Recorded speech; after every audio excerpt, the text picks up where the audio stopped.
wait for everyone to come in. If you're all confused, if you're listening to this later and you're confused, the internet was terrible because my mother was definitely on the internet, which my internet simply cannot cope with. I tried to change that.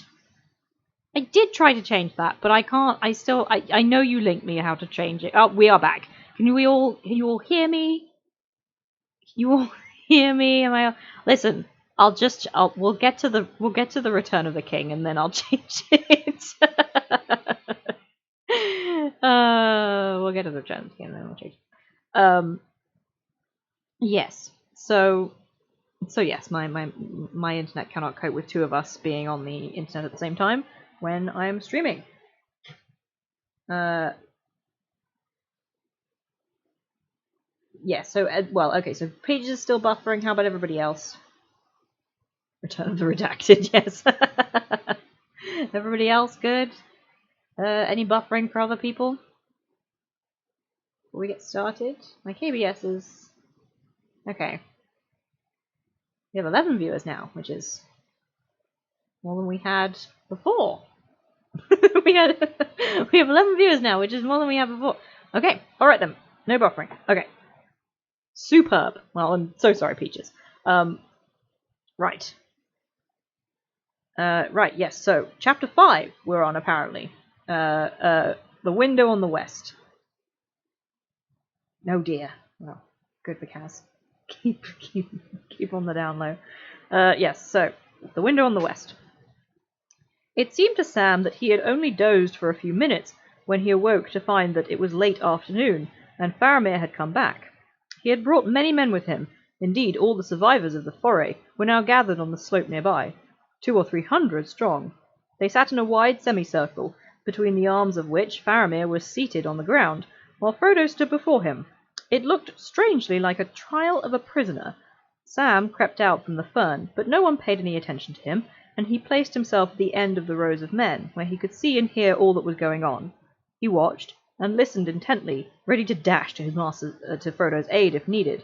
He could see Faramir's face, which was now unmasked. It was stern and commanding, and a keen wit lay behind his searching gaze. Doubt was in the grey eyes that gazed steadily at Frodo. It really is Faramir time.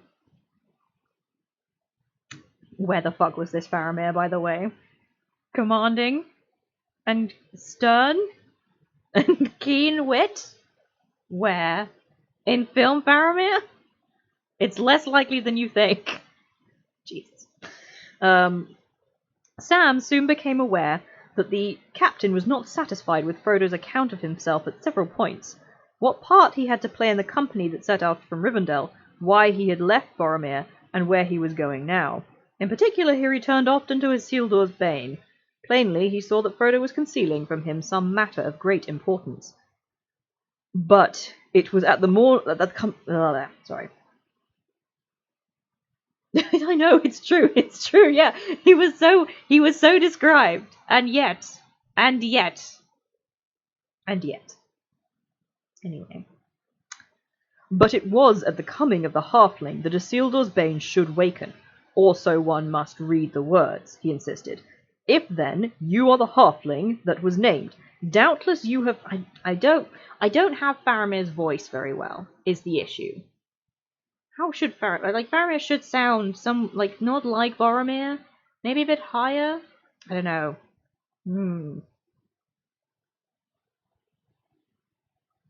I'll try again. But it was at the coming of the halfling that Isildur's bane should waken. Or, so one must read the words, he insisted. If then you are the halfling that was named, doubtless you brought this thing, whatever it may be, to the council of which you speak, and there Boromir saw it. Do you deny it? Frodo made no answer. So, said Faramir, I wish then to learn from you more of it. For what concerns Boromir concerns me. An orc arrow slew Isildur, so far as old tales tell, but orc arrows are plenty, and the sight of one would not be taken as a sign of doom by Boromir of Gondor. Had you this thing in keeping? Is it hidden? It is hidden, you say, but is it not that because you choose to hide it? No, not because I choose, answered Frodo. It does not belong to me. It does not belong to any mortal, great or small, though if any could claim it, it would be Aragorn, son of Arathorn, whom I named, the leader of our company from Moria to Raulos. Why so, and not Boromir, prince of the city that the sons of Elendil founded? Because Aragorn is descended in direct lineage, father to father, from Isildur Elendil's son himself, and the sword that he bears was Elendil's sword. Now, hang on a second, Faramir, Mr. Wise and knowing law. The prince of the city that the sons of Elendil founded? Oh, yes, the sons of Elendil founded, yes, okay. Alright, moving on. Yes, technically none of this is untrue. So what Faramir said was, the sons of Elendil founded, but that's actually not true. Minas Tirith and Minas Anor were founded by Anarion. I do want to dunk on him so bad, but also it was just Anarion who founded these cities. It was Anarion who founded these cities. I am. He's a fake fan. Faramir is a fake fan. He is, though. He really is. Anyway, yes, but whilst it is true that Aragorn is descended from Aragorn. Well, no. Technically, he is descended father to son from Isildur. He's not from Anarion, though. But technically, they haven't said anything that's wrong here. But except this bit, which is sons plural of Elendil, when it was only one son, which is Anarion. Anyway, because Aragorn is descended in direct lineage, father to father, from Isildur, Elendil's son himself, and the sword he bears was Elendil's sword. A murmur of astonishment ran through all the ring of men. Some cried aloud, "The sword of Elendil? The sword of Elendil comes to Minas Tirith? Great tidings!" But Faramir's face was unmoved. "Maybe," he said, "but so great a claim will need to be established, and clear proofs will be required, should this Aragorn ever come to Minas Tirith. He had not come, nor any of your company, when I set out 6 days ago." "Boromir was satisfied of that claim," said Frodo. "Indeed, if Boromir were here, he would answer all your questions, and since he was already at Rauros many days back, and intended to go straight to your city, if you return you may soon learn the answers there. My part in the company was known to him, as to all the others, for it was appointed to me by Elrond of Imladris himself, before the whole council. On that errand I came into this country, but it is not mine to reveal to anyone outside the company. Yet those who claim to oppose the enemy would do well not to hinder it." Frodo's tone was proud, whatever he felt, and Sam approved of it, but it did not appease Faramir. "So," he said, "you bid me mind my own affairs, and get me back to my home, and let you be. Boromir will tell all when he comes. When he comes, you say. Were you a friend of Boromir?" Vividly before Frodo's mind came the memory of Boromir's assault upon him, and for a moment he hesitated. Faramir's eyes, watching him, grew harder. "Boromir was a valiant member of our company," said Frodo at length. "Yes, I was his friend, for my part." Faramir smiled grimly. "Then it would grieve you to learn that Boromir is dead."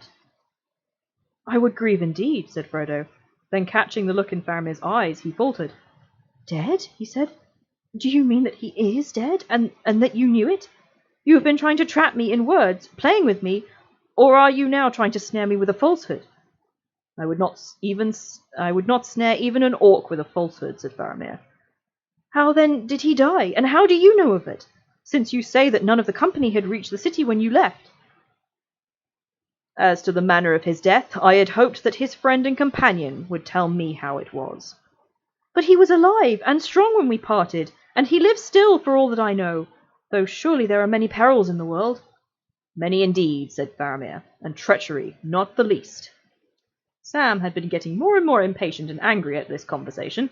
These last words were more than he could bear, and bursting into the middle of the ring, he strode up to his master's side. "Begging your pardon, Frodo," he said, "but this has gone on long enough. He's no right to talk to you so. After all you've gone through, and much for his own good and all these great men as for anyone else." See here, Captain. He planted himself squarely in front of Faramir, his hands on his hips, and a look on his face as if he was addressing a young hobbit who had offered him what he called sauce when questioned about visits to the orchard.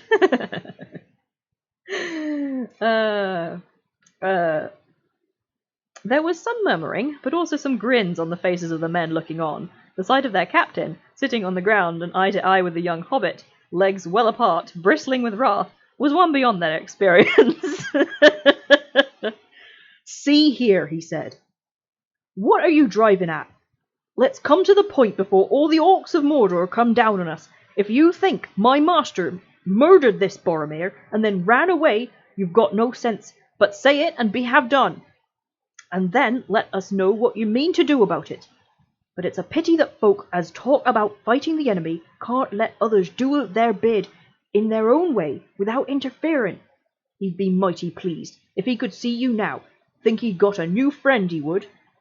Patience, said Faramir, but without anger. Do not speak before your master, whose wit is greater than yours, and I do not need any to teach me of our peril. Even so, I spare a brief time in order to judge justly in a hard matter. Were I as hasty as you, I might have slain you long ago. For I am commanded to slay all whom I find in this land without the leave of the Lord of Gondor. But I do not slay man, nor beast, needlessly, and not gladly even when it is needed. Neither do I talk in vain. So be comforted, sit by your master, and be silent. Thank you, Faramir. That's great. That's great. Love that from you. Sam sat down heavily with a red face. Yes. Yes, good. Love the energy in the chat today. Love the energy in the chat today. Yes, thank you, 7 stars, 7 stones. He does change his tune quite quickly. Yes, we will all be biting Faramir. Sam sat down heavily with a red face. Faramir turned to Frodo again. You asked how do I know that the son of Denethor is dead? Tidings of death have many wings. Night often brings news to near kindred, 'tis said. Boromir was my brother. A shadow of sorrow passed over his face. Do you remember aught of special mark that the Lord Boromir bore with him among his gear? Frodo thought for a moment, fearing some further trap, and wondering how this debate would turn in the end. He had hardly saved the ring from the proud grasp of Boromir, and how he would fare now among so many men, warlike and strong, he did not know. Yet he felt in his heart that Faramir, though he was much like his brother in looks, was a man less self-regarding, both sterner and wise. Shut up, Frodo!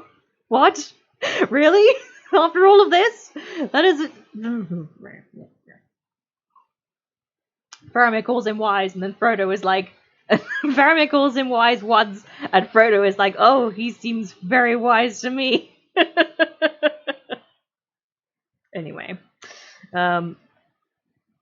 Less self-regarding. I can't even believe it. I can't even begin to express how... Faramir literally just got done talking about how great he is and how much he doesn't care about, killing people and how much he has to do, and don't tell me about what the enemy needs me to do, and he just got done telling Sam to sit down and shut up.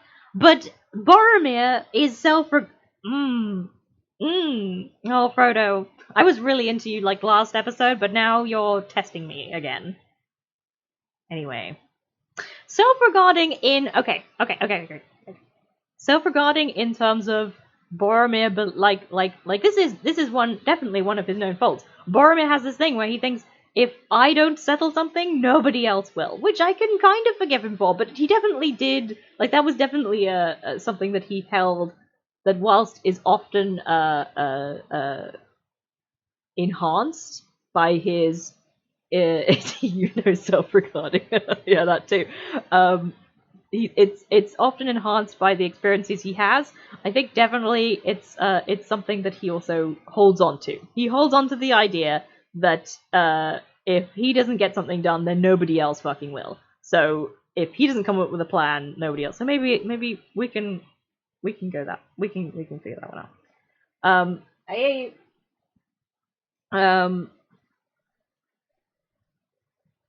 Yes, yes. Eldest sibling energy.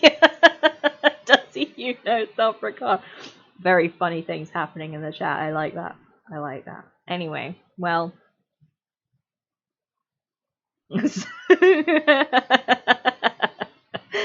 Oh, yes, love the stuff coming in here.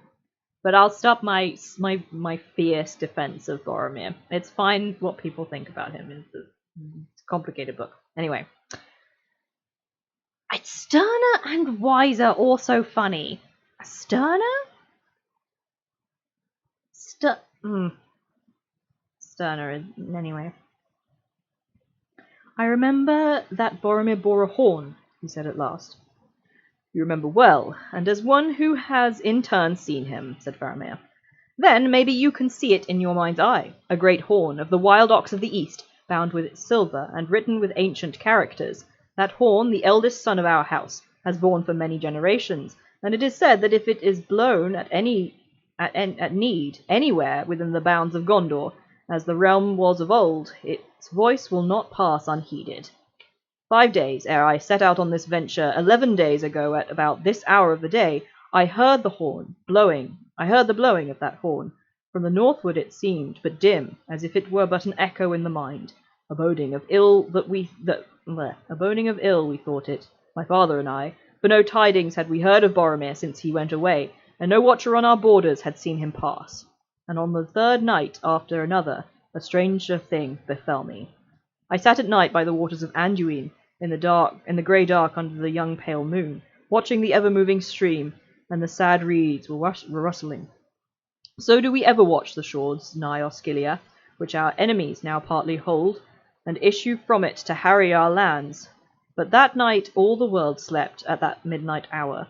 Then I saw, or it seemed that I saw, a boat floating in the water, glimmering grey, a small boat in a strange fashion, with a high prow, and there was none to row or steer it. I love the fucking... Yes, I know. I know. They did. They both heard it and discussed it. Well, I mean, Denethor hears even more than that. Yes, they both heard it and discussed it. I love this. I love this mood. Yes, I love this mood description that Faramir is giving. Like, he has to set a scene. Like, he couldn't just say it. He has to, like, make it a whole production. It's incredible.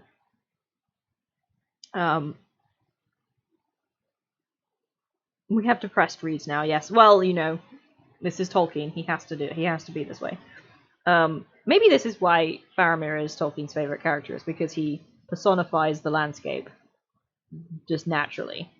Tolkien was like, this character I like. I don't care anything else about him, but the one thing that he does do is personifies landscape. Yes, he's self-insert, which is terrifying if that's the case. But anyway, an awe fell upon me, for a pale light was round it. But I rose and went to the bank, and began to walk out into the stream, for I was drawn towards it.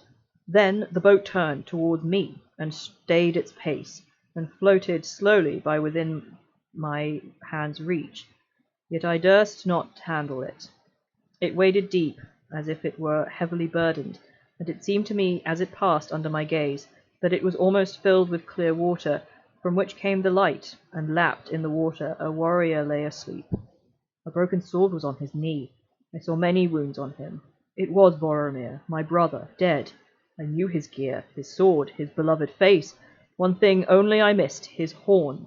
One thing only I knew not, a fair belt, as it were, of linked golden leaves, about his waist. Boromir, I cried, where is thy horn? Whither goest thou, O Boromir? But he was gone. The boat turned into the stream, and passed glimmering on into the night.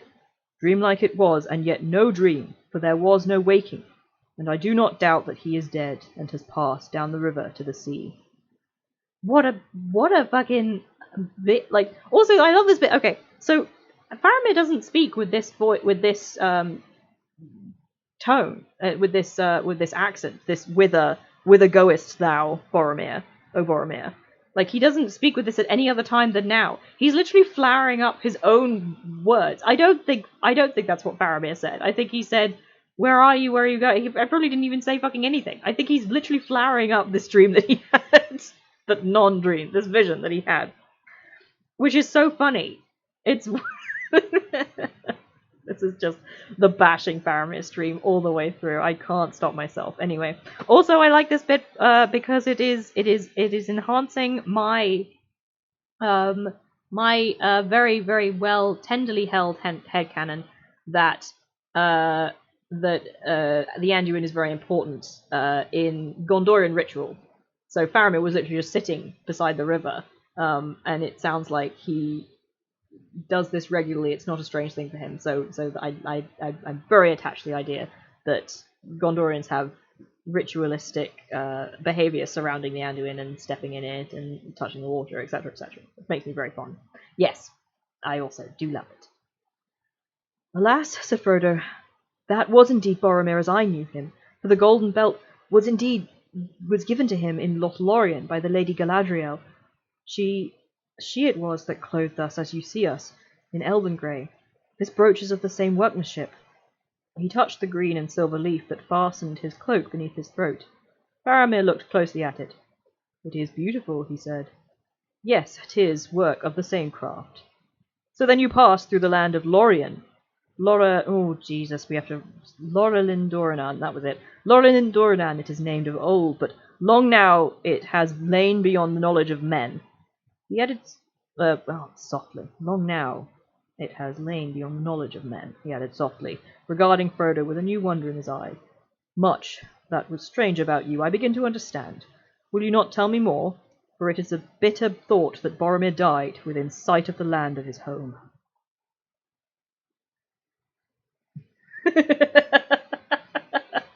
Alright, he does it to cope, sure. I guess Faramir does the make-up flowery language to cope, and also then just viciously rips into his dead brother to cope, I guess. We'll get there.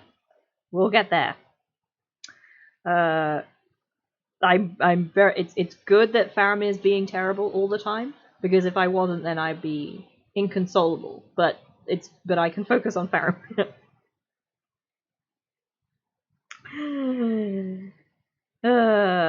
Where did I even get to? Yes, within sight of his land of his home. No more can I say than I have said, answered Frodo. Though your tale fills me with foreboding, a vision is what you saw, I think, but no more. Some shadow of evil fortune that has been or will be, unless indeed it is some lying trick of the enemy. I have seen faces of fair warriors of old laid in sleep beneath the pools of the dead marshes, or seeming so, by his foul arts. Nay, it was not so, said Faramir, for his works fill the heart with loathing, but my heart was filled with grief and pity. Yet how could such a thing have happened in truth? Asked Frodo, for no boat could have been carried over the stony hills from Tol Brandir, and Boromir purposed to go home across the Entwash and the fields of Rohan. And yet how could any vessel ride the foam over the great falls, and not founder in the boiling pools, though laden with water? I know not, said Faramir. But whence came the boat? From Lorien, said Frodo. If in three such boats we rowed down the Anduin to the falls, they were also of elven work. You passed through the hidden land, said Faramir, but it seems that you little understood its power. If men have dealings with the mistress of magic who dwells in the Golden Wood, then they may look for strange things to follow, for it is perilous for mortal man to walk out of the world of this sun. And few of old came thence unchanged, 'tis said. Boromir, oh Boromir, he cried. Ugh. What did she say to you, the lady that dies not? What did she see? What woke in your heart then? Why went you ever to Lorelin Dorinan, and came not by your own road upon the horses of Rohan, riding home in the morning? Why not indeed? Why not indeed? What did the lady say? Again. I'm right. It was Galadriel. Literally, Faramir says it. It was Galadriel who did this. Like, again, I know. I can't just trust Faramir's, because I know. I keep doing this thing where I'm very insistent. You cannot trust people's words on other characters. And I cannot trust Faramir's word just because he vaguely thinks that's what happened. But it's still it still enhances my already very pertinent point that Galadriel definitely pushed Boromir to go searching for the ring, and it is her fault. And it is. Like, it just is. And it's crazy. What have people been saying?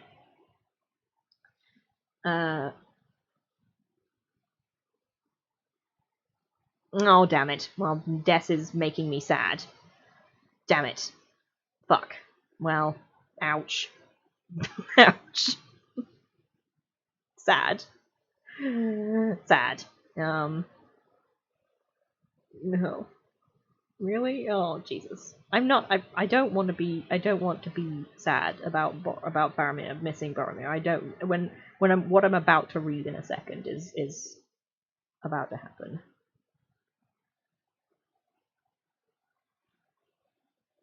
He might talk like that, but I mean, I can't remember. I haven't looked at the thing in the Faramir's horniness in a long time, so he should have been. Anyway, we'll keep going. I need to go and get my supper in a second, but we'll keep going for 1 second. Then turning to Frodo, he spoke in a quiet voice once more. To those questions, I guess that you could make some answer, Frodo, son of Drogo, but not here or now, maybe. But lest you still should think my tale a vision, I will tell you this. The horn of Boromir, at least, returned in truth, and not in seeming. The horn came, but it was cloven in two, as it were by axe or sword. The shards came severally to shore. One was found among the reeds where watchers of Gondor lay, northwards, below the infalls of the Entwash, and another was found spinning on the flood by one who had an errand on the water. Strange chances, but murder will out, 'tis said. And now the horn of the elder son lies in 2 pieces upon the lap of Denethor, sitting in his high chair waiting for news. And you can tell me nothing of the cleaving of the horn? No, I did not know of it, said Frodo, but the day when you heard it blowing, if your reckoning is true, was the day when we parted, when I and my servant left the company. And now your tale fills me with dread, for if Boromir was then in peril, and was slain, I must fear that all my companions perished too, and they were my kindred and my friends. Will you not put aside your doubt of me and let me go? I am weary and full of grief and afraid, but I have a deed to do, or to attempt before I too am slain, and the more need of haste if we 2 halflings are all that remain of our fellowship. Go back, Faramir, valiant captain of Gondor, and defend your city while you may, and let me go where my doom takes me. For me there is no comfort in our speech together, said Faramir. But you surely draw from it more dread than need be, unless the people of Lorien themselves came to him, who arrayed Boromir for a funeral, not orcs or servants of the Nameless. Some of your company, I guess, live still. But whatever befell on the North March, you, Frodo, I doubt no longer. If hard days have made me any judge of men's words and faces, then I may make a guess at halflings, though, and now he smiled, there is something strange about you, Frodo, an elvish air, maybe, but more lies upon our words together than I thought at first. I should now take you back to Minas Tirith to answer there to Denethor, and my life will justly be forfeit if I now choose a course that proves ill for my city. So I will not decide in haste what is to be done. Yet we must move hence without more delay. He sprang to his feet and issued some orders. At once the men who were gathered around him broke up into smaller groups, and went off this way and that, vanishing quickly into the shadows of the rocks and trees. Soon only Mablung and Damrod remained. Now you, Frodo and Samwise, will come with me and my guards, said Faramir. You cannot go along the road southwards, if that was your purpose. It will be unsafe for some days, and always more closely watched after this affray than it has been yet. And you cannot, I think, go far today in any case, for you are weary. And so are we. We are going now to a secret place we have, somewhat less than 10 miles from here. The orcs and spies of the enemy have not found it yet, and if they did, we could hold it long, even against many. There we may lie up and rest for a while, and you with us. In the morning I will decide what is best for me to do, and for you. The one where Faramir performs a kidnapping, yes. Okay. Hello, Kaz. I'm so sorry you just got back, and to me, about to just dip out to go and get me supper.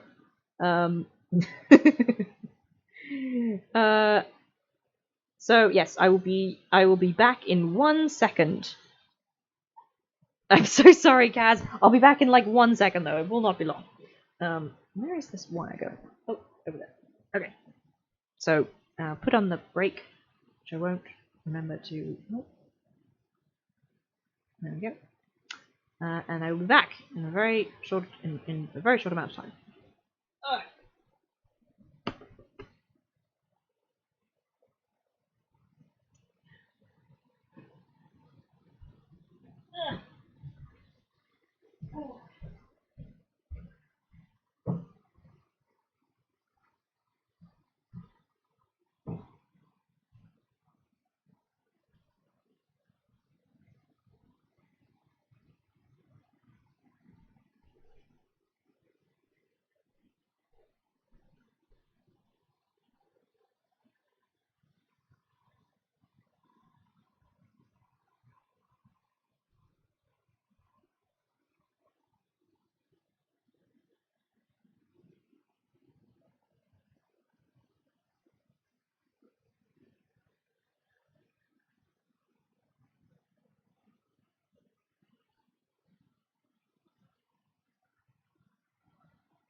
Okay.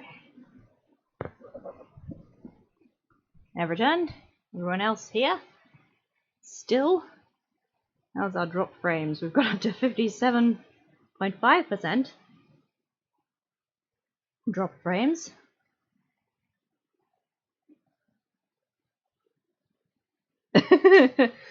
Thank you, Peaches. Thank you, Reckless. For...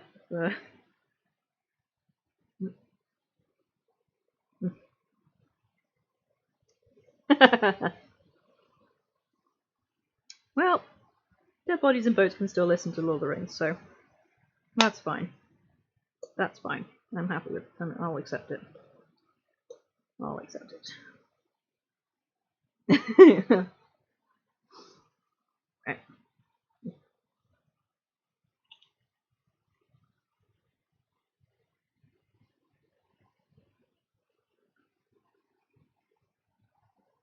I've not had sausages in a very long time. Let me have one more bite and then I'll continue. Alright.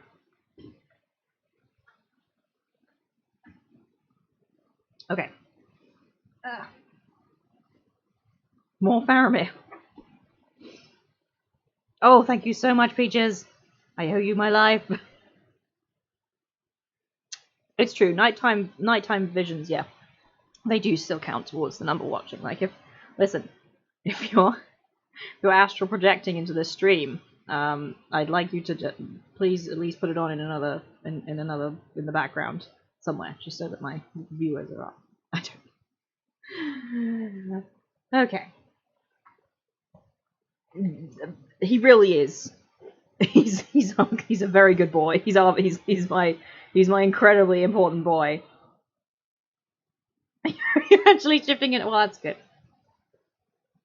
It is. It is surprising how many things I have to remember when doing a stream. And it's a problem because I can remember only one thing unreliably. So anyway, okay. So more Faramir. Good God. We're not even halfway through the Faramir that we have to get through.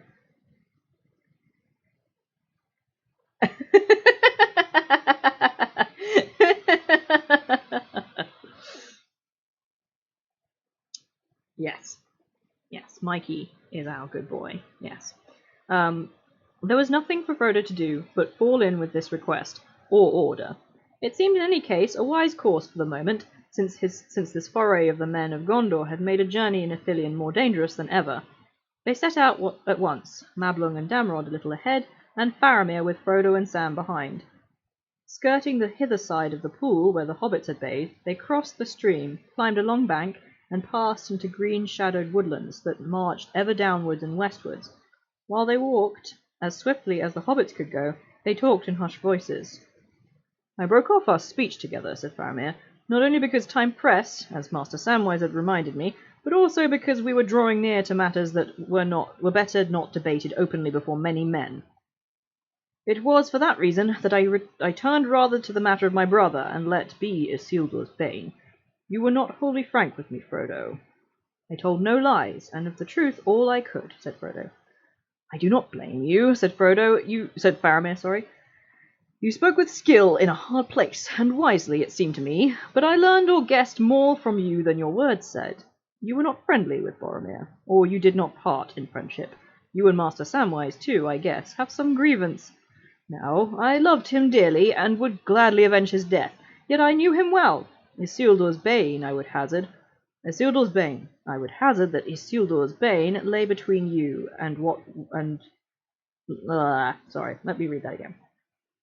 Isildur's bane. I would hazard that Isildur's bane lay between you, and was the cause of contention in your company. Clearly it is a mighty heirloom of some sort, and such things do not breed peace among confederates. Not if aught may be learned from ancient tales. Do I not hit near the mark?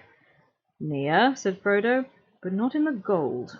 There was no contention in our company, though there was doubt which way we should take from the Emyn But be that as it may, ancient tales teach us also the perils of rash words concerning such things as heirlooms. Ah, then it is as I thought. Your trouble was with Boromir alone. He wished this thing brought to Minas Tirith.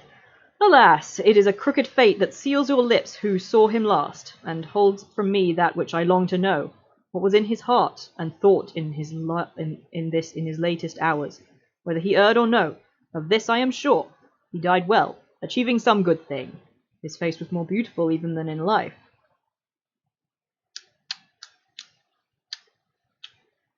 Fuck off, Faramir.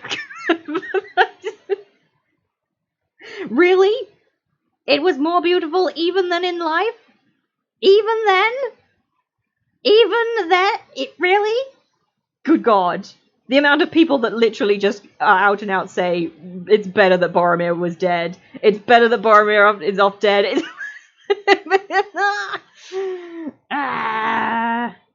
Yes, we can do. Yes, the bit where Faramir's like I'm sure he died well or whatever. Faramir is very good. I have to keep going. But Frodo, I pressed you hard at first about Isildur's bane. Forgive me, it was unwise in such an hour and place. I had not had time for thought. We had had a hard fight, and there was more than enough to fill my mind. But even as I spoke with you, I drew nearer to the mark, or so deliberately shot wider. For you must know that much is still preserved of ancient lore among the rulers of the city that is not spread abroad. We of my house are not of the line of Elendil, though the blood of Númenor is in us, for we reckon back our line to Mardil, the good steward, who ruled in the king's stead when he went away to war, and that was King Eärnur, the last of the line of Anarion, and childless, and he came never back. And the stewards have governed the city since that day, though it was many generations of men ago. Oh, here it comes. And this I remember of Boromir as a boy, when we together learned the tale of our sires and the history of our city, that always it displeased him that his father was not king. How many hundreds of years needs it to make a steward a king, if the king returns not, he asked. Few years maybe in other places of less loyalty, my father answered. In Gondor, 10,000 years would not suffice. Alas, poor Boromir, does that not tell you something of him? It does, said Frodo. Yet always he treated Aragorn with honour. I doubt it not, said Faramir. If he were satisfied of Aragorn's claim, as you say, he would greatly reverence him. But the pinch had not yet come. They had not yet reached Minas Tirith, nor become rivals in her wars. But I stray. If we in the house of Denethor know much ancient lore, by long tradition, and there are, moreover, in our treasuries, many things preserved, books and tablets writ on withered parchments, yea, and on stone, and on leaves of silver and gold, in diverse characters. But some none can now read, and for the rest, few ever unlock them. I can read a little in them, for I have had teaching. It was these records that brought the Grey Pilgrim to us. I first saw him when I was a child, and he has been since, or thrice since then. Okay, alright, so, again, there's a lot to unpack here. There's so much to unpack. Everything that anyone talks about when I talk about Boromir's character, especially Faramir, it's always about his childhood. And, he's grown up, babe. You can change your opinion of him at any time. It's so galling to me. Okay, listen. Even if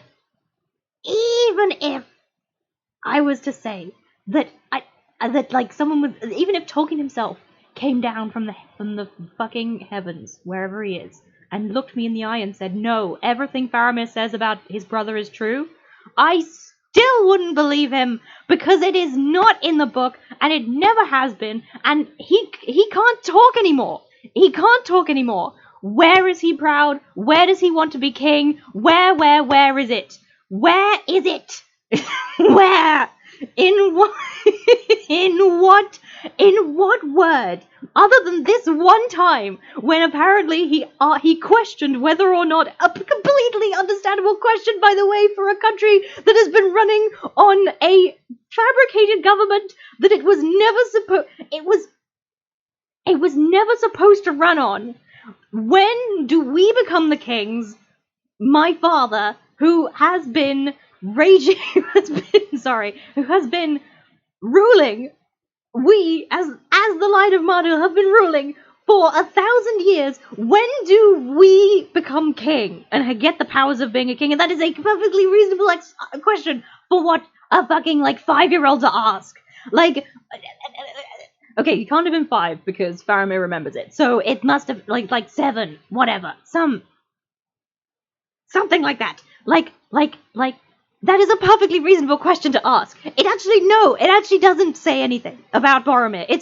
I would ask that question. I don't fucking want to be king. I would ask the question because actually when do the stewards get to be kings of this country they've been ruling for the last 1,000 years? When fucking Aragorn has done nothing. Hello, Kaz. Glad to have you in here.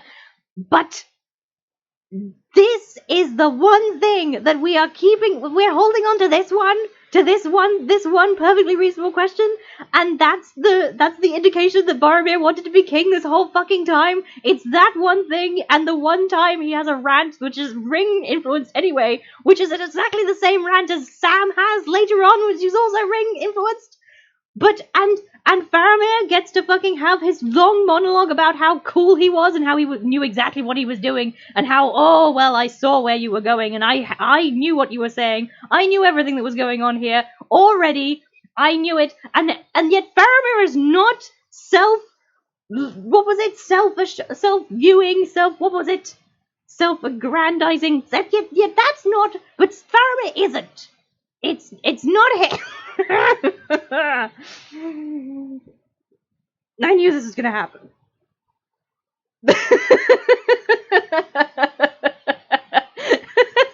Well, I'm glad they're listening because I need everyone to know Faramir is a liar.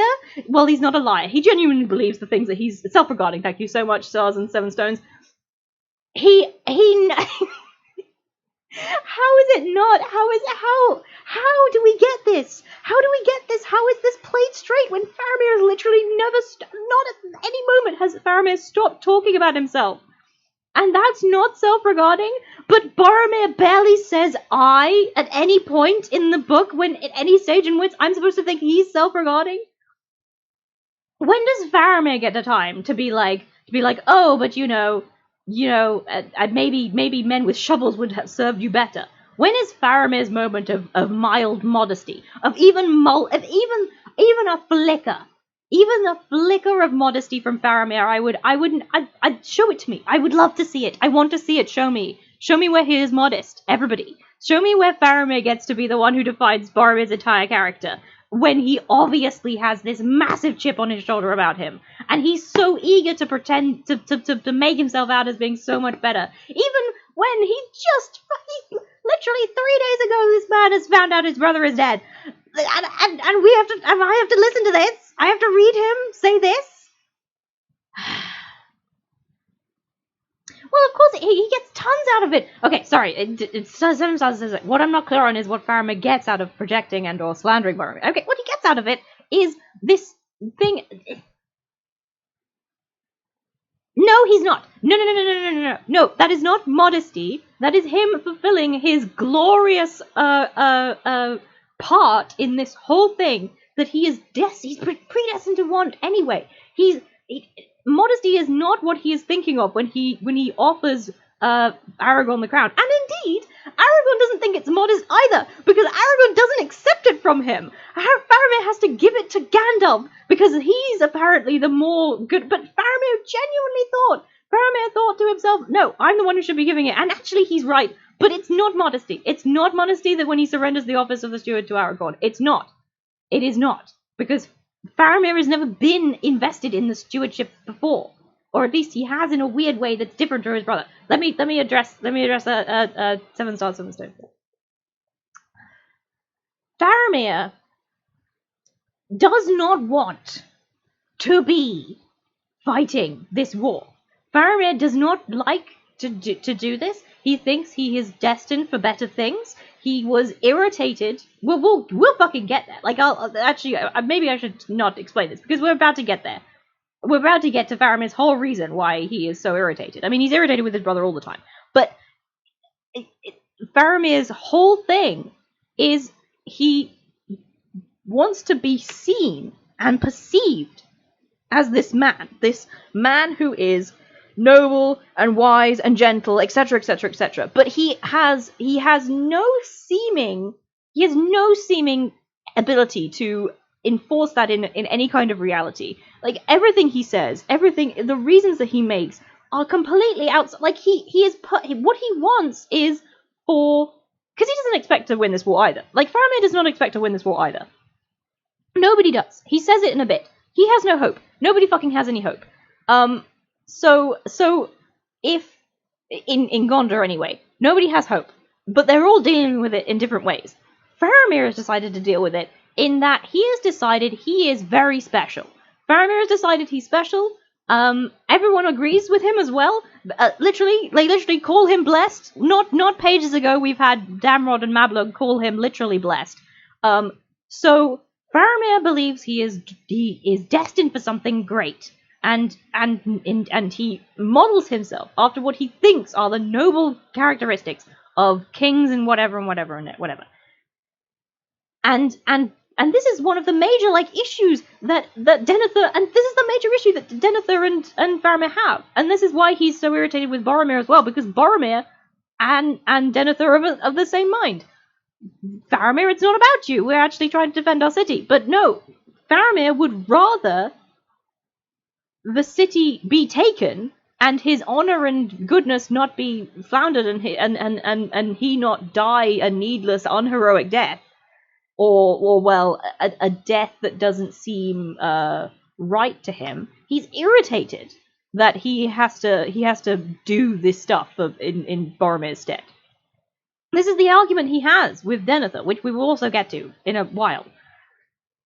Denethor says to him, this is not okay, you can be noble and kind and gentle, fine and merciful in times of peace, but in war that will get you killed. And Faramir says, so be it. And Denethor's like, so be it? You mean okay, yes, you're right, yes. He wishes to be a noble and gentle. But the issue is that nobility is attached to varying different things. And Faramir is irritated about this. Faramir will, in a bit, he'll talk about how, he's irritated with the fact that Gondor has become this militarized society, whereas he would be considered noble and gentle if he was just a scholar. But Boromir has exceeded excellently in most cases because he's become the captain. Boromir has become the captain everybody needed him to be. He's fought many wars. He's always been at the front lines. Boromir's never shirked this duty, and never wanted to. And Faramir's irritated that in order to be considered noble, he has to defend his people. That's as much as I can see, because Boromir is being what people consider noble. Boromir is just getting accolades because he is always at the borders fighting, which is what Éomer tells us. But Faramir wants to be noble and gentle and not fight a constant war. He actually probably wants everyone to die. He's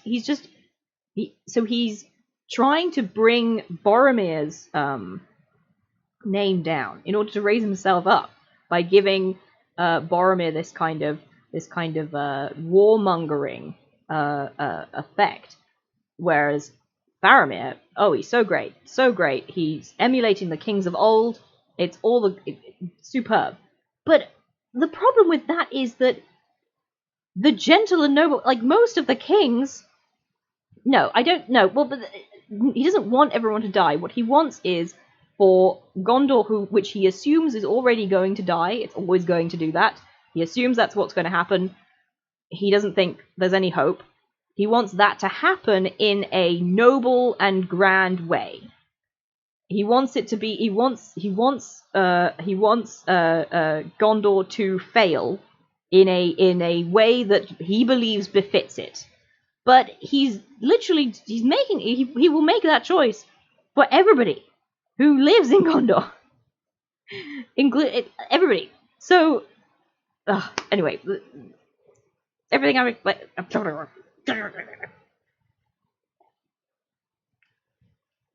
can't bear this man. Anyway.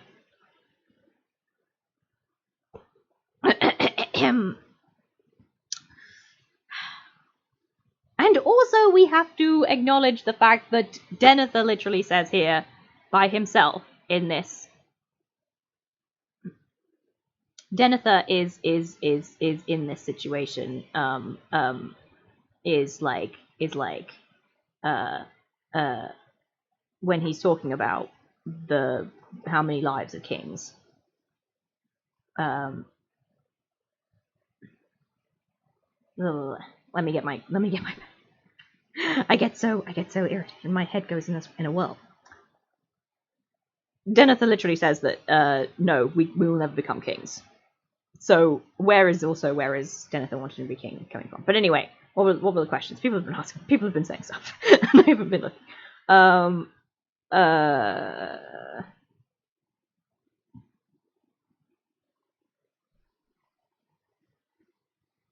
Yes, he does his duty pretty prominently.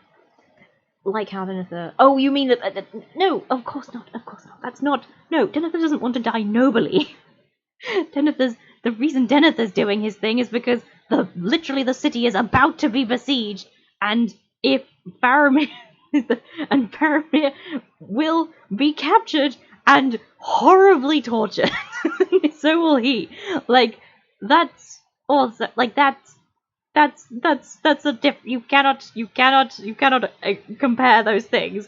The Faramir deciding that everyone should die nobly. Without having to do this whole, without sacrificing anything and doing and risking anything to save them is not the same as Denethor looking outside his window and knowing that the whole city is about to be besieged and taken over, and if he and his son are captured, they are definitely going to be horrifically tortured. That is not the same. What does 7 Stars say? I mean, does he actually want the power to impose a dignified ending? I feel like he's still very much okay with war must be while we have such a foe. Well, okay, he says that, but, again, later on, he also makes it out that he's very content, because yes, war must be while we have such a foe, but that's not the point. The point is that it can still be war, yes, but he does it begrudgingly. Because he doesn't actually want to. What he wants to happen is something much more elegant. Like, this is a desperate rush. There's so much sacrifice. It's so very desperate. This is, admittedly, it's hard to kind of figure out exactly where Faramir's through line is in terms of his actions and his will and with the sense of with the logic that goes along with everything that happens in the besieging of Gondor.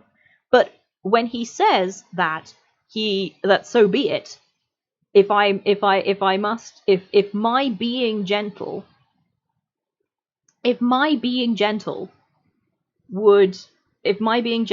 is going to doom the whole of Gondor, then so be it.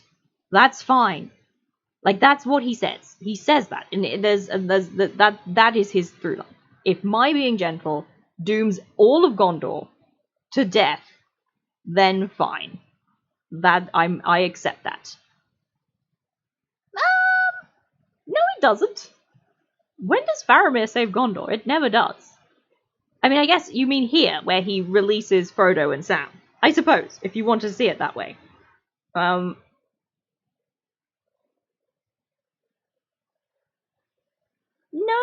No, because so be it is said so clearly. It's because it's said directly after Denethor is like, if you do this, then everyone, if you that's no. I would say his so be it is defiant. He's being defiant against what Denethor believes should happen. But yes, true to Kaz. Listen, I'm not saying that the things that Faramir does are inherently wrong. I'm more talking about his character and his opinions of stuff and the way things are going. Because whilst in the book, everything that happens in terms of Frodo and Sam is something that no one could ever have expected to have worked. Like the fact that Faramir decides to trust in this situation is both to do with, I would say, Frodo. I agree that Faramir's gentleness did allow him to release Frodo, but I also do think that is not giving Frodo much credit. Like, Frodo was putting a lot of effort into that discussion by not what's the word? Giving away too much, but also not antagonizing him. And also Faramir is not, like, we've just seen, like, whilst he keeps saying that he doesn't like to kill people, whatever, even if he needs to, he does still do that, and he is severe and stern, and he was ready to kill Frodo and Sam. Like, the reason that he didn't kill Frodo and Sam wasn't because he was particularly gentle, it was because Frodo persuaded him, basically, as far as I can see it. It's also yes, also because he has this mindset. But I do think it is taking away a lot of Frodo's purpose in that situation. He convinced him to not kill him. He convinced them to not kill him. Yes. Anyway, I've ranted for way too long. Yes, I know, because they're both upper class. He sees a kindred spirit in front of their upper class. Yes, he sees a scholar, I guess. I think it is. Yes, he sees that Frodo is kind of also a little bit strange as well, I would say. Like, I think, because Faramir mentions this, like, elfy thing that Frodo's got going on, which he does. So Frodo, he knows that Frodo has at least something to do with elves and has had, so he's trustworthy or something. But no, also Faramir says that, you know, the way Frodo comported himself and argued was good. So he saw, or whatever, you know, the way Faramir sees. Anyway, I've got to keep going. We can't be stuck on this moment this whole time. Simply can't keep going. Okay. If I was writing this, if it was elf-like meaning heterosexual, no, Reckless. No.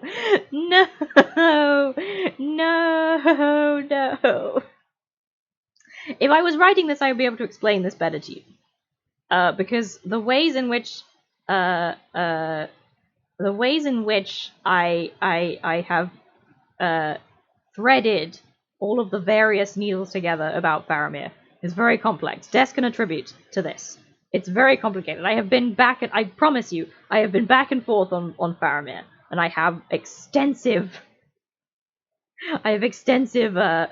discussions, TM, about Faramir and his whole deal, and what he's actually trying to do, if anything. But he's just he's very complicated. It's because, again, no, we mustn't. Where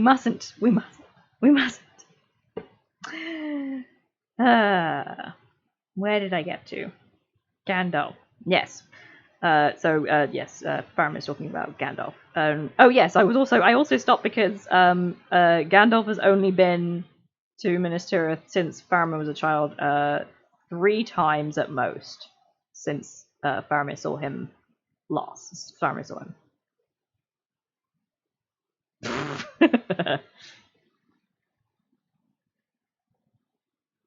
What, me question every single word Faramir says? No, that's not what I meant. It's not questioning. I'm trying to get everything that I have been getting everything that Faramir says. And I've been trying to understand him. I promise you. This is not as bitter as it sounds. I just need you all to know. This is not as bitter or as favoritism as it sounds. I've really been going backwards and forwards over Faramir for a long time, and my understanding of it is very disparate. It's very smattered over lots of conversations and self-readings and various things. So it might be that I remember. Yes, no, you're exactly. Kaz, you get it. I do always sound bitter when I'm talking about things. I just sound very passionate, which makes me sound bitter. But I promise I've discussed it a lot. I've thought about it a lot. I've given Faramir a fair crack of the whip, and there are some, and listen, sometimes he's right. We'll get there. We'll get to it. But we have to keep talking. We have to keep reading it. Frodo says, the Grey Pilgrim, said Frodo. Had he a name? Mithrandir, we called him in elf fashion, said Faramir, and he was content. Many are my names in many countries, he said. Mithrandir among the elves, Tharkun among the dwarves, Olorin I was in my youth in the west, that is forgotten, in the south, in Canos, in the north, Gandalf, to the east I go not. Gandalf, said Frodo. I thought it was he. Gandalf the Grey, dearest of counsellors, leader of our company. He was lost in Moria. Mithrandir is lost, said Faramir. An evil fate seems to have pursued your fellowship. It is hard indeed to believe that one so great, of so great wisdom and of power, for many wonderful things he did among us, could perish. So much lore be taken from the world. Are you sure of this, and that he did not just leave you and depart where he would? Alas, yes, said Frodo. I saw him fall into the abyss. I see that there is some great tale of dread in this, said Faramir, which perhaps you may tell me in the evening time. This Mithrandir was, I now guess, more than a lawmaster, a great mover of the deeds that are done in our time. Had he been among us to consult concerning the hard words of our dream, he could have made them clear to us without need of messenger. Yet maybe he would not have done so, and the journey of Boromir was doomed. Mithrandir never spoke to us of what was to be, nor did he reveal his purposes. He got leave of Denethor, how I do not know, to look at the secrets of our treasury, and I learned a little of him when he would teach, and that was seldom. Ever he would search, and would question us above all else concerning the great battle that was fought upon Dagorlad in the beginning of Gondor, when he, whom we do not name, was overthrown. And he was eager for stories of Isildur, though of him we had less to tell, for nothing certain was ever known among us of his end. Now Faramir's voice sank to a whisper. For this much I learned or guessed, and I have kept it ever secret in my heart since, that Isildur took somewhat from the hand of the unnamed, ere he went away from Gondor, never to be seen again by mortal men. Here I thought was the answer to Mithrandir's questioning, but it seemed then a matter that concerned only the seekers after ancient learning. Nor, when the riddling words of our dream were debated among us, did I think Isildur's bane as being the same thing. For Isildur was ambushed and slain by orc arrows, according to the only legend that we know, and Mithrandir never told me more. What in truth this thing is, I cannot yet guess, but some heirloom of power and peril it must be, a fell weapon perchance, devised by the Dark Lord. If it were a thing that gave advantage in battle, I can well believe that Boromir, the proud and fearless, often rash, ever anxious for the victory of Minas Tirith, and his own glory therein, might desire such a thing and be allured by it. We won't get into it. We won't get into it. We won't get into it. Alas, that he ever went on that errand. I should have been chosen by my father and the elders, but he put himself forward, as being the older and the hardier, both true, and he would not be stayed. But fear no more. I would not take this thing if it lay by the highway, not worth Minas Tirith falling in ruin, and I alone could save her. So, using the dark weapon of the Dark Lord for her good and my glory. No, I do not wish for such triumphs, Frodo, son of Drogo. Neither did the council, said Frodo, nor do I. I would have nothing to do with such matters. For myself, said Faramir, I would see the white tree in flower again in the courts of the kings, and the silver crown returned, and Minas Tirith in peace, Minas Anor again as it was of old, full of light, high and fair, beautiful as a queen among other queens, not a mistress of many slaves, nay, not even a kind mistress of willing slaves. War must be, while we defend our lives against a destroyer who would devour all, But I do not love the bright sword for its sharpness, nor the arrow for its swiftness, nor the warrior for his glory. I love only that which they defend, the city of the men of Numenor, and I would have her loved for her memory, her ancientry, her beauty, and her present wisdom, not feared, save as men may fear the dignity of a man old and wise.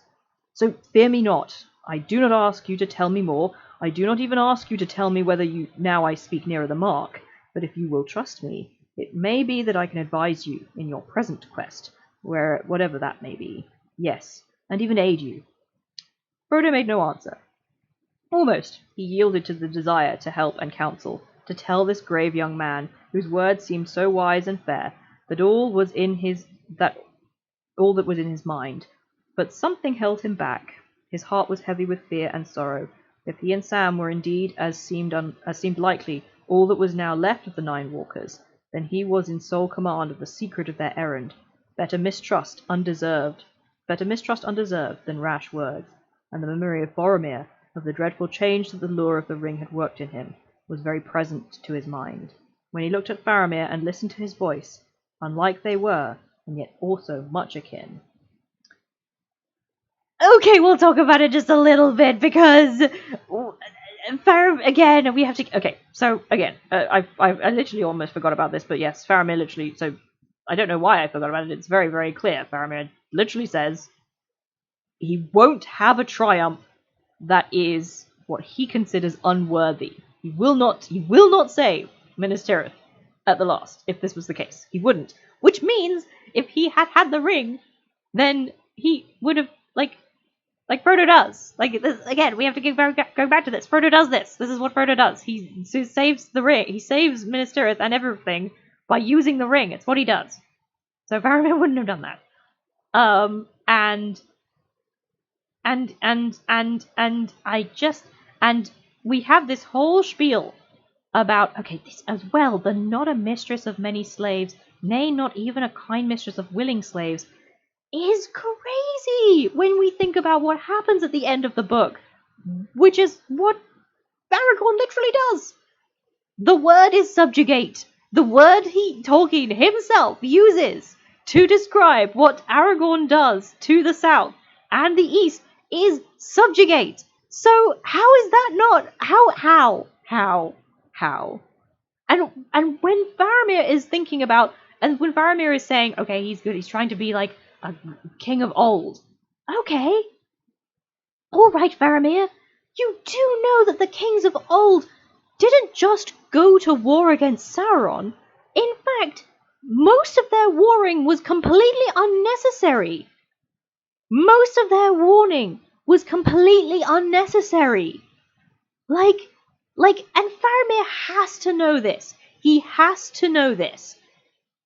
Because again, he's supposed to be great in lore or whatever. Faramir has to know about the Ship Kings. He has to know about all of the warring that fucking Minalcar did in the east. He has to know. And he has to know that in this moment, at this particular time, Gondor has never been smaller. Its borders have never been less reduced, and that was purposeful by some people, by his ancestor, by Cirion, not 500 years ago. It was it's such a strange twist of his understanding of history. When if you're talking about Gondor not being a mistress of slaves, then now is the most unslaved. Now is the only time. Well, not the only time. What I mean is now is the time when Gondor is the least a mistress of even willing slaves. Like she's at the minimal point of her imperialism is Gondor at the moment. So what is Faramir even what past is Faramir trying to get back to? Because it can't be the past when the kings were warring, but it is. And you know it is. That is because Faramir really what he wants is Gondor at peace, but not in the way that it means everyone else is at peace. It just means that they don't have to worry about it. War is fine because they're a huge fuck-all empire with massive amounts of armies, so much ability to defend themselves and to attack others. Exactly, Peaches, exactly. Well, but no, okay, but yes, exactly. But the thing is that Faramir, we don't get any of that, and by having this and by having Faramir say he has to say it now.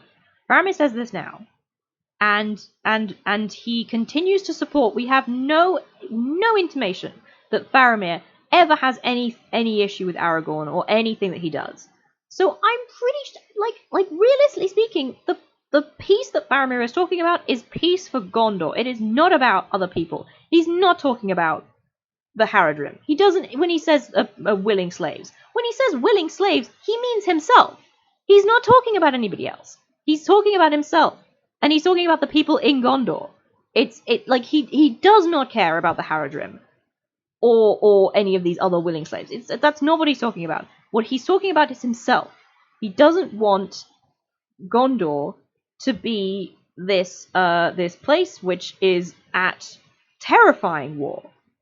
But he does want it to be a beautiful place of lots of teaching and learning, but a massive imperialism. He's fine with that. There's no other explanation that I can find, because the other explanations are Faramir has completely misunderstood history, which seems very out of character, or at some point or other, Faramir and Aragorn have a fucking massive fight, which also does not seem likely when he literally falls in love with him when he first sees him, and then throughout the entirety of the appendix. No, he can't be talking about Rohan, because Rohan isn't a vassal. Rohan is its own sovereign state. It's an ally. It's and later on he's going to be really rude about Rohan, so it can't be Rohan. He's talking about himself. He's talking about himself because there's nobody else that he can be talking about when he talks about servants, because it definitely is not about. But yeah, so if it's not that he's misunderstood history entirely, and it's not that he is completely disregarding of the Haradrim and the Easterlings, then the only other option we have is that Faramir and Aragorn had a massive problem with each other, had a massive issue with each other. But we never get that. That is never in the case, and also Aragorn succeeds. Aragorn completely succeeds in everything he's doing. So unless Faramir, and we never get the idea that Faramir secedes from being steward, we don't get the idea that he has any particular falling out with Aragorn. He's not unhappy about anything in the appendices. I mean, if he didn't want this to happen, then he obviously didn't try that hard. Well, no, because Rohan is not a vassal, and it makes no sense for Rohan to be who he's talking about, because they're not enslaved to Gondor. There is no essence about Rohan that forces them to come to Gondor's aid, other than a promise. It's other than a promise of friendship. That's the only thing that Rohan. I don't see the language that makes because he's talking about.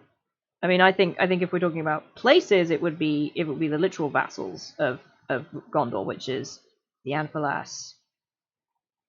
No, but even then, Rohan is not part of Gondor.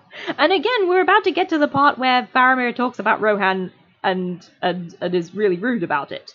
So I don't know why he'd be talking about Rohan in this context. It does. He hasn't mentioned them before. It would be very strange for Rohan to be what he's talking about in this situation. He fits the part of being a willing slave because on the one hand he doesn't want to say that he is he's doing this against his will, but also honor and himself and being in Gondor makes him feel that he is enslaved to defending her. So I'm pretty sure he's talking about himself and in general the men of Gondor, I suppose. But I don't think he actually cares about that much either. Anyway, That's the little bit that I'll talk about. That's my little bit. Is there anything else I wanted to talk about? We won't even get it. We won't even get to fearless, often rash, ever anxious for the Toodaloo, Mikey. Have a good one. Thank you for clipping. Okay. They walked on in silence for a while, passing like grey and green shadows under the old trees, their feet making no sound. Above them many birds sang, and the sun glistened on the polished roof of dark leaves in the evergreen woods of Ithilien. The evergreen woods of Ithilien makes me think that it is more like temperate rainforest in this particular area of Ithilien. Because if they're broad, shiny leaves. Hello, Kaz. Welcome back. You missed my whole rant, so good for you. Sam had taken no part in the conversation, though he had listened, and at the same time he had attended with his keen hobbit ears to all the soft woodland noises about them. One thing he had noted, that in all the talk the name of Gollum had not come up once. He was glad, though he felt that it was too much to hope that he would never hear it again. He soon became aware also that though they walked alone, there were many men close at hand. Many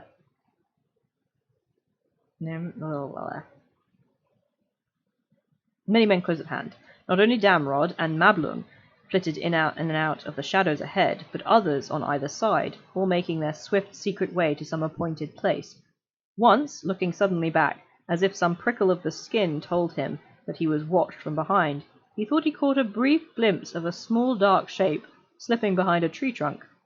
He opened his mouth to speak, and shut it again. "I'm not sure of it," he said to himself. "And why should I remind them of the old villain, if they choose to forget him? I wish I could." So they passed on, until the woodlands grew thinner and the land began to fall more steeply. Then they turned aside again, to the right, and came quickly to a small river in a narrow gorge.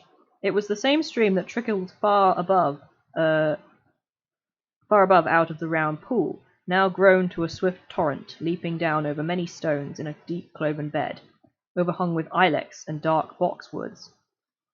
Looking west, they could see below them, in a haze of light, lowlands and broad meads, and glinting far off in the westering sun, the wide waters of the Anduin. The wide waters of the Anduin! The wide! Maybe even 3 miles wide? I'm never going to get over it. A side reread with my nonsense. I'm not sure my voice could cope with it, but also, yes, I do want to do this thing. Fuck my voice. Whatever. We'll do it. Well, sure. We should probably both finish our separate streams, though, before we get into reading it together. That seems correct, narratively, for us to do separate streams, and then to come together and just make the most miserable stream to listen to. I don't actually think Aragorn will be our main fight. I think our main fight, me and Kaz's main fight, will be about how the ring tempts people. Because I become more and more invested in my concept by the day. And I really just can't get over it. Anyway. Any fight that we can, also true. Here, alas, I must do you a discourtesy, said Faramir. I hope you will pardon it to one who has so far made his orders give way to courtesy, as not to slay you or to bind you. But it is a command that no stranger, not even one of Rohan that fights with us, shall see the path we now go with open eyes. I must blindfold you. As you will, said Frodo. Even the elves do likewise at mead, and blindfolded we crossed the borders of fair Lothlorien. Gimli the dwarf took it ill, but the hobbits endured it. Now, Frodo, that is a very, very, very quick... That is a very, very quick example of what happened there. Because it was because of Gimli that you were blindfolded. It was only because of Gimli that you were blindfolded. You do remember that, right? That's why he took ill to it. It's because Gimli was the one singled out to be blindfolded, and the rest of you could have walked through Lorien perfectly with eyes not blindfolded, but no. Anyway. We'll get to Lothlorien, and me and Kaz will claw each other's eyes out through the internet. Anyway, it is to no place so fair that I shall lead you, said Faramir, but I am glad that you will take this willingly and not by force. He called softly, and immediately Mablung and Damrod stepped out of the trees and came back to him. Blindfold these guests, said Faramir, securely, but not so as to discomfort them. Do not tie their hands. They will give their word not to try and see. I could trust them to shut their eyes of their own accord, but eyes will blink if the feet stumble. Lead them so that they do not falter. With green scarves, the 2 guards now bound up the hobbits' eyes and drew their hoods down over almost to their mouths. Then quickly they took each one by hand and went on their way. Oh, by hand. All that Frodo and Sam knew of this last mile of the road, they learned from guessing in the dark. After a little they found that they were on a path descending steeply. Soon it grew so narrow that they went in single file, brushing a stony wall on either side. Their guards steered them from behind with hands laid firmly on their shoulders. Now and again they came to rough places and were lifted from their feet for a while, and then set down again. Always the noise of the running water was on their right hand, and it grew nearer and louder. At length they were halted. Quickly Mablung and Damrod turned them about several times, and they lost all sense of direction. They climbed upwards a little. It seemed cold, and the noise of the stream had become faint. Then they were picked up and carried down many steps, and round a corner. Suddenly they heard the water again, loud now, rushing and splashing, all around them it seemed, and they felt a fine rain on their hands and cheeks. At last they were set on their feet once more. For a moment they stood so, half fearful, blindfold, not knowing where they were, and no one spoke. Then came the voice of Faramir close behind. Let them see, he said. The scarves were removed and their hoods drawn back, and they blinked and gasped. They stood on a wet floor of polished stone, the doorstep, as it were, of a rough-hewn gate of rock opening dark behind them. But in front a thin veil of water was hung, so near that Frodo could have put an outstretched arm into it. It faced westward. The level shafts of the setting sun behind beat upon it, and the red light was broken into many flickering beams of ever-changing colour. It was as if they stood at the window of some elven tower, curtained with threaded jewels of silver and gold, and ruby, sapphire, and amethyst, all kindled with unconsuming fire. At least by good chance we came at the right hour to reward you for your patience, said Faramir. This is the window of the sunset, Henneth Anun, fairest of all the falls of Ithilien, land of many fountains. Few strangers have ever seen it, but there is no kingly hall behind it to match. Enter now, and see. Even as he spoke, the sun sank, and the fire faded in the flowing water. They turned and passed under the low forbidding arch. At once they found themselves in a rock chamber, wide and rough, with an uneven stooping roof. Toodaloo, Kaz, have a good time at work, or suffer work as much as you can. At once, wide and rough, with an uneven stooping roof. A few torches were kindled and cast a dim light on the glistening walls. Many men were already there. Others were still coming in by twos and threes through a dark, narrow door on one side. As their eyes grew accustomed to the gloom, the hobbits saw that the cave was larger than they had guessed, and was filled with a great store of arms and victuals. Well, here is our refuge, said Faramir. Not a place of great ease, but here you may pass the night in peace. It is dry, at least, and there is food, though no fire.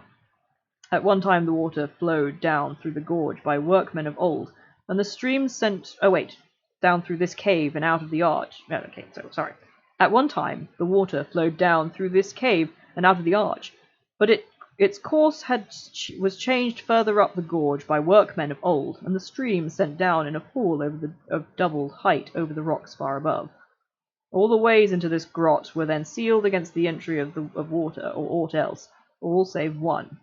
There are now but 2 ways out, that passage yonder by which you entered blindfold, and through the window curtain into a deep bowl filled with knives of stone. Now rest a while, until the evening meal is set. So really there's only one way in and out, Faramir, is what you mean. There's only one way. It's very dramatic of you. There are 2 ways out. One of them you can go out alive, the other one you can't.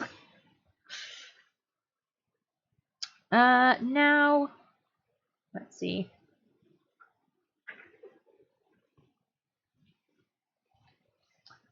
There's just so much Faramir. There's just so much of it. Okay, let's try to get to the Forbidding Pool. We've got a ways to go. Ugh!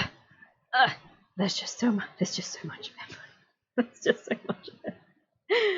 The hobbits were taken to a corner and given a low bed to lie on, if they wished. Meanwhile, men busied themselves about the cave, quietly and in orderly quickness.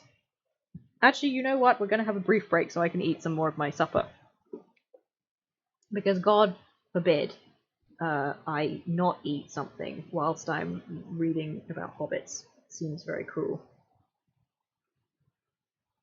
Put the break up again.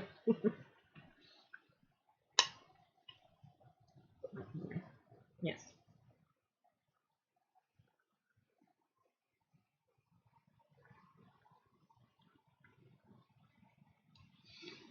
But yes, so my mind is, it can be changed. Yes, exactly.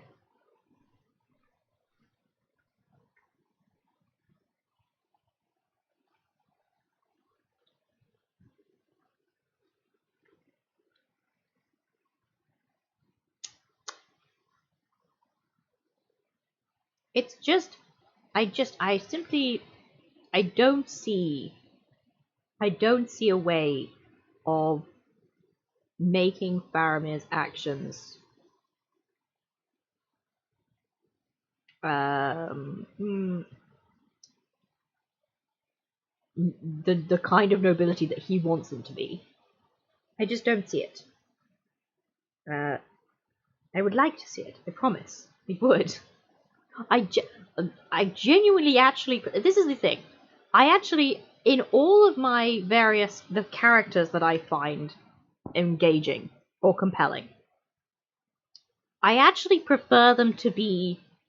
I prefer them to have an element of moral grayness or neutrality to them. Like, there's Dalinar in Stormlight Archive, and fucking Loghain in Dragon Age. And I want characters to be more grey. And I want situations to be more grey. But the more I think about it, the less grey this situation between Faramir, Boromir, and Denethor becomes. I would not I'm very settled in the idea that, you know, they're all doing things for the ways that they want them to. But I genuinely, the ways the motives that they will have, the things that they do with those motives, and the actions that they are given in the book, all lead me to a conclusion which does not make Faramir appear in a very good light. I mean, especially because I mean, like the thing with the Rohirrim seems so blatant. And again, I do think that this is because Tolkien wanted to make this distinction. I think he wanted to make this distinction between Faramir, who is good, because again, I'm not entirely sure. I'm pretty sure Tolkien thought this was the good thing to do. Faramir, who is good and elf-loving and whatever, a good Catholic. But he is really irritated. Well, not irritated. He has a lot to say about the Rohirrim and their influence of the men of the Twilight that we have become. Good God. And then on the flip side, you have Boromir constantly being applied to the Rohirrim and associated with the Rohirrim in only positive ways. And I really do think that is because Tolkien wanted to push this idea of, you know, Boromir being lower in, you know, literally lower, being part of the men of the Twilight or whatever, whereas Faramir is of a higher nature, and believes it very strongly. He believes that he is of a higher nature, like his father. Well, does he? I don't think he does. I mean, not in this book anyway. And certainly not with the ending of this book. He does. I do not recall that Faramir is wrong between the divisions between men, or that he says that. Is it between him and Eowyn? Because, well, okay, somewhere else. Well, if you don't remember, I mean, I do trust you. I'm sorry, Ragnar. I do trust you. I trust you that there's something there. But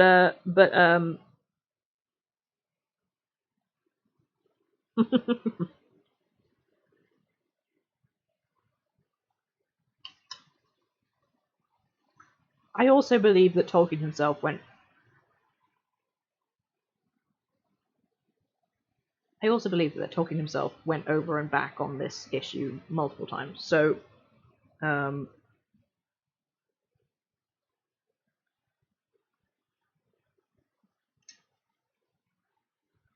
but anyway, if that's the case, then I'm even more in the right.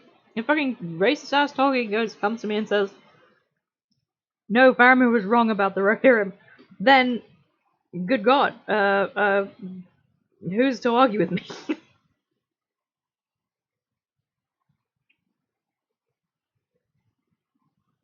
Tolkien says a lot of confusing things about it as well, about these things that you could be considered divisions.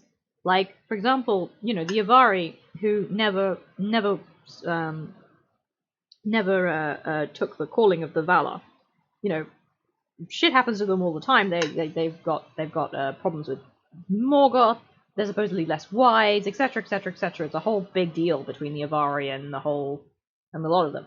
But then, when Tolkien is describing the elves as they are, like the Moriquendi, the Caliquendi, etc., like in an interview, in a video taped interview, he says that the Avari didn't take the call. They never wanted to be more than they needed to be. They weren't proud. They weren't too proud, or what was it? He says something else. Like, he says it's very specifically negative that he says about the Caliquendi. Like they are much worse than the Avari, which is very strange considering what you did to the Avari. Yes, and very strange if the Avari were the ones who went against the Valar. Like, literally, the Valar are the ones who wanted this to happen. So these are the gods of your world, Tolkien. What are you saying? What's happening?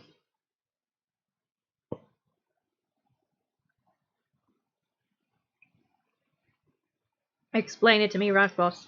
Explain it to me.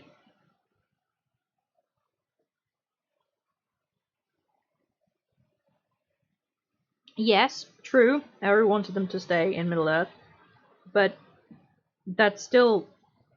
But then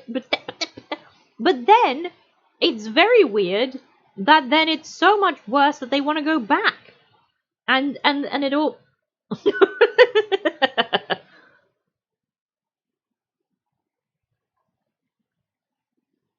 Like.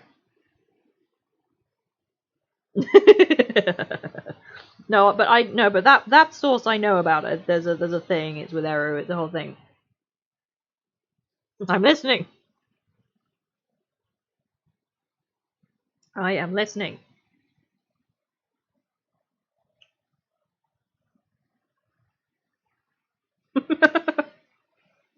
Okay.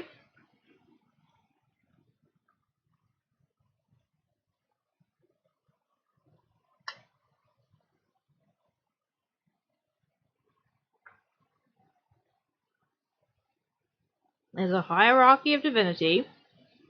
We literally just got done talking about how Eru authored this whole thing. So, what? So, like, why are people being punished for doing things that they were always gonna do?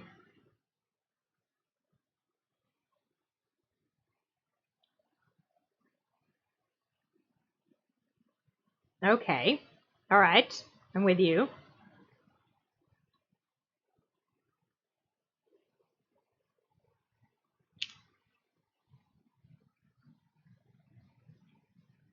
Yes. Oh, okay.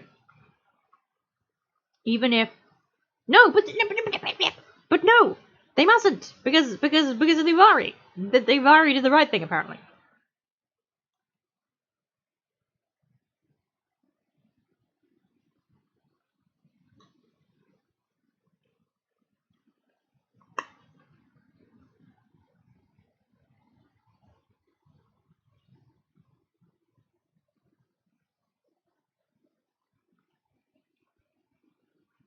I'm sorry, this has become an eating stream while I debate with Raklos about the. I just don't think. I just. The point I've got to is, again, I keep having to remind myself, it's very hard to keep it in your head, because the book seems so preachy. There seems to be so much that Tolkien wants to say, especially when he gives, like, literal, speeches to various characters. Gimli and his thing about the thing for one. But really nothing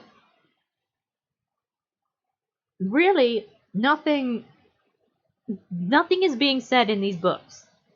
It's a good story, and he's just and if something sounds like it's being said, it's an accident. Tolkien didn't mean for that to be the thing that he's saying.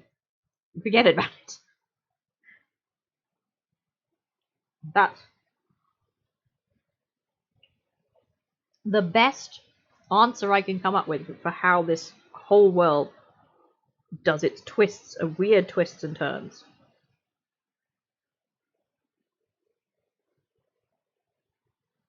Yes, he changes his mind regularly. I don't actually think I do not think he ever. I just.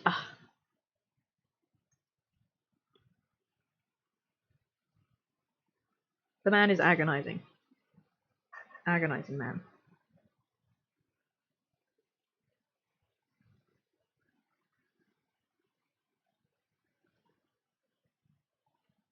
Right. I think the things he wanted to say were more about being nice to trees and I guess Satan bad, yeah.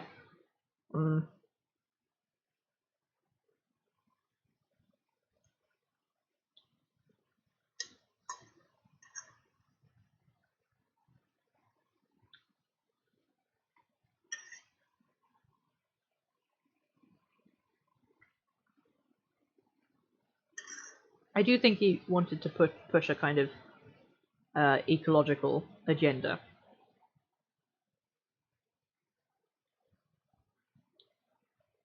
Be that agenda very prosaic and small-minded in its. But I guess at the time he was writing it, maybe there wasn't much information about it all, so gave it a go, gave it a shot.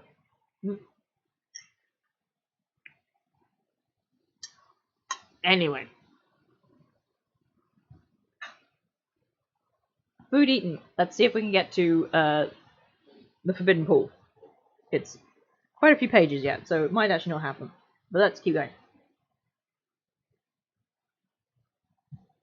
Right. More fun. The hobbits were taken to a corner and given a low bed to lie on if they were. Wait. Nope, that was it. Men busied themselves about the cave, quietly and in orderly quickness. Oh, thank you so much, 7 stars, 7 stones. Oh, you're doing Mikey's good job. Thank you. Light tables were taken from the walls and set up on trestles and laden with gear. This was plain and unadorned for the most part, but all well and fairly made, round platters, bowls, and dishes of glazed brown clay, or turned boxwood, smooth and clean. Here and there was a cup or basin of polished bronze, and a goblet of plain silver was set by the captain's seat in the middle of the innermost table. Faramir went about among the men, questioning each as he came in a soft voice. Some came back from the pursuit of the Southrons, others, left behind as scouts near the road, came in latest. All the Southrons had been accounted for, save only the great Mumak. What happened to him none could say. Of the enemy no movement could be seen. Not even an orc spy was abroad. Lord of the Rings Online has a wonderful explanation for what happens to that Mumak, and it's wonderful. They're like, don't. They do Tolkien's job better. than Tolkien did. They like, don't worry. You as a character hear from this Mumak's actual rider who's worried about him. The Mumak's rider is worried about him. And he says, go and find him. I'll give you a recipe for his very special treat that he likes very much and will come and find for you. So you make up this stuff and then place it on rocks, and then you have to avoid it as it goes, and then you get it to the river. You lead it to the river, and then the Mumak kind of not the main river, not Anduin, the other river, and then the Mumak crosses the river and goes back home. It's so sweet. It's so nice. I'm like, oh, thank you so much, Lord of the Rings Online. I did need to know that the Mumak goes home and is happy. Ah. You saw and heard nothing of Anborn? Faramir asked of the latest comer. Well, no, Lord, said the man, no orc at least, but I saw, or thought I saw, something a little strange. It was getting deep dusk when the eyes make things greater than they should be, so perhaps it may have been no more than a squirrel. Sam pricked up his ears at this. Yet if so, it was a black squirrel, and I saw no tail. 'Twas like a shadow on the ground, and it whisked about a tree trunk when I drew nigh, and went up aloft as swift as any squirrel could. You will not have us slay wild beasts for no purpose, and it seemed no more, so I tried no arrow. It was too dark for sure shooting anyway, and the creature was gone into the gloom of the leaves in a twinkling. But I stayed for a while, for it seemed strange, and then I hastened back. I thought I heard the thing hiss at me from high above as I turned away. A large squirrel, maybe. Perhaps under the shadow of the unnamed, some of the beasts of Mirkwood are wandering hither to our woods. They have black squirrels there, 'tis said. Perhaps, said Faramir, but that would be an ill omen if it were so. We do not want the escapees of Mirkwood in Ithilien.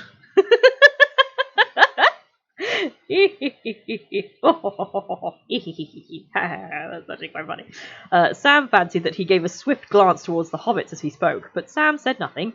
For a while he and Frodo lay back and watched the torchlight, and the men moving to and fro, speaking in hushed voices. Then suddenly Frodo fell asleep. Sam struggled with himself, arguing this way and that.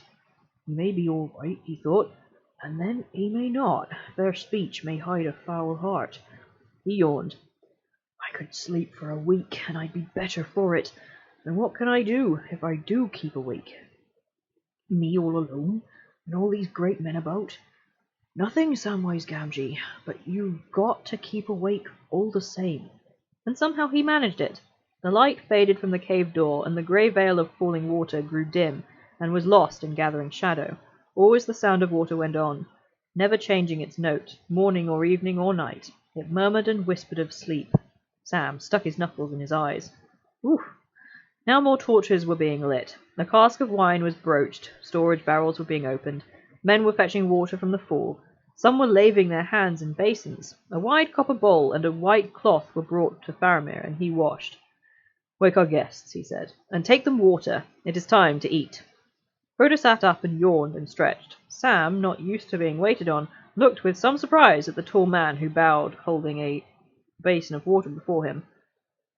We'll put it on the ground, master, if you please, he said. Easier for me and you.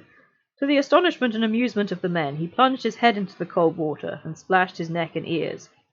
Is it the custom in your land to wash the head before supper? Said the man who waited on the hobbits. No, before breakfast, said Sam, but if you're short of sleep, cold water on the neck, like rain in a wilted lettuce. There, now I can keep awake long enough to eat a bit. They were led then to seats beside Faramir, barrels covered with pelts and high enough above the benches of the men for their convenience. Before they ate, Faramir and all his men turned and faced west in a moment of silence. Faramir signed to Frodo and Sam that they should do likewise. So we always do, he said, as they sat down. We look towards Numenor, that was, and beyond to Elven home, that is, and to that which is beyond Elven home, and will ever be. Have you no such custom at meat? No, said Frodo, feeling strangely rustic and untutored. But if we are guests, we bow to our host, and after we have eaten, we rise and thank him. Then we do also, said Faramir. That's one fucking large squirrel. Yes, it is. But I can imagine if he's, really gangly, maybe it's hard to discern how big he is. After so long a journey and camping, and days spent in the lonely wild, the evening meal seemed a feast to the hobbits. To drink pale yellow wine, cool and fragrant, and eat bread and butter, and salted meats, and dried fruits, and good red cheese. Red cheese? Okay. With clean hands and clean knives and plates. Neither Frodo nor Sam refused anything that was offered, nor a second, nor indeed a third helping. The wine coursed in their veins and tired limbs, and they felt glad and easy of heart, as they had not done since they left the land of Lorien. When all was done, Faramir led them to a recess in the back of the cave, partly screened by curtains, and a chair and 2 stools were brought there. A little earthenware lamp burned in a niche. "You may soon desire sleep," he said, "and especially good Samwise, who would not close his eyes before he ate, whether for fear of blunting the edge of a noble hunger, or for fear of me, I do not know. But it is not good to sleep too soon after meal, and that following a fast. Let us talk a while. On your journey from Rivendell there must have been many things to tell, and you too would perhaps wish to learn something of us and the lands where you are now. Tell me of my brother, Boromir, and of old Mithrandir, and of the fair people of Lothlorien." Frodo no longer felt sleepy, and he was willing to talk, but though the food and wine had put him at ease, he had not lost all his caution. Sam was beaming and humming to himself, but when Frodo spoke he was at first content to listen, only occasionally venturing in to make an exclamation of agreement. Frodo told many tales, yet always he steered the matter away from the quest of the company and from the ring, enlarging rather on the valiant part Boromir had played in all of their adventures, with the wolves of the wild, in the snows under Cahathras, and in the mines of Moria where Gandalf fell.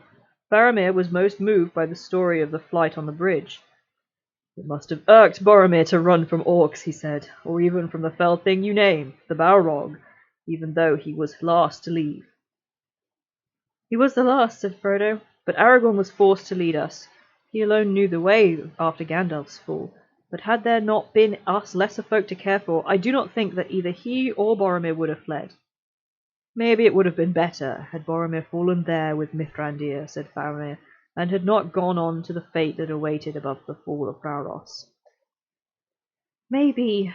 But tell me now of your own fortune," said Frodo, turning the matter aside once again, "for I would learn more of Minas Ithil and Osgiliath, and of Minas Tirith, the long-enduring. What hope have you for the city that in your long war?" "What hope have we?" said Faramir. "It is long since we had any hope. The sword of Elendil, if it returns indeed, may rekindle it, but I do not think that it will do more than put off the evil day, unless other help, unlooked for, also comes, from elves or men, for the enemy increases and we decrease. We are a failing people, a springless autumn. The men of Numenor were settled far and wide on the shores and seaward regions of the great lands, but for the most part they fell into evils and follies. Many became enamoured of the darkness and the black arts. Some were given over wholly to idleness and ease, and some fought among themselves until they were conquered in their weakness by the wild men. It is not said that evil arts were ever practised in Gondor, or that the Nameless One was ever named in honour here, and the old wisdom and beauty brought out of the West remained long in the realm of the sons of Elendil the Fair. Wait. Many became enamored of the and some fought among themselves until they were conquered in their weakness by the wild men. Where would that be? Where would that be? Where did so the men of Numenor, would that be Tharbad? I don't think it would be Tharbad. No, well, was Tharbad settled by the Numenorians? I don't think it was. I feel like Tharbad was an Arnorian. Damn it, where's Kaz when you need him? What? Would it have been Umbar? Maybe. Maybe it was around Umbar. So the Black Numenorians he's talking about. He's talking about the Black Numenorians of Umbar and their, I assume, consistent fight with the poor beleaguered native folk of Harad. Poor folk, indeed. That must be it. I don't remember any other infighting that could have turned into wild men, as Faramir loves to call them, getting the best of them. Or maybe it was... Well, no, because we know from Tal Elmar that they did fight each other at random times. We know so much about stuff from Tal Elmar, but I just don't want to read it ever again. Where could there have been? I mean, it must be Umbar, but I don't remember. They don't really call the people of Harad wild men. That's usually the men who are settled around Gondor at the time, like in Lebanon before. But we don't have any insight that Numenor was ever conquered by them. That would be wild. But no, it must be Umbar. Must be Umbar. Or did they ever make a haven in the north? I don't think they did. Anyway, no idea what you're fucking talking about, Faramir. See, he's a fake fan. I was right. Doesn't actually know fuck all about Gondor. It's also a very funny way of describing everything that happened in Numenor. We were all fighting amongst ourselves and it all got very bad. Well, you are missing the part where God came down and destroyed the whole island. But okay, Faramir, skim over that, why don't you?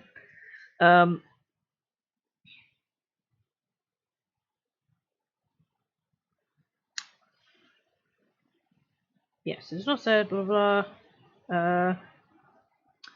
Nameless woman was ever named in honour there, and the old wisdom and beauty brought out of the west remained long in the realm of the sons of Elendil the fair, and they linger there still.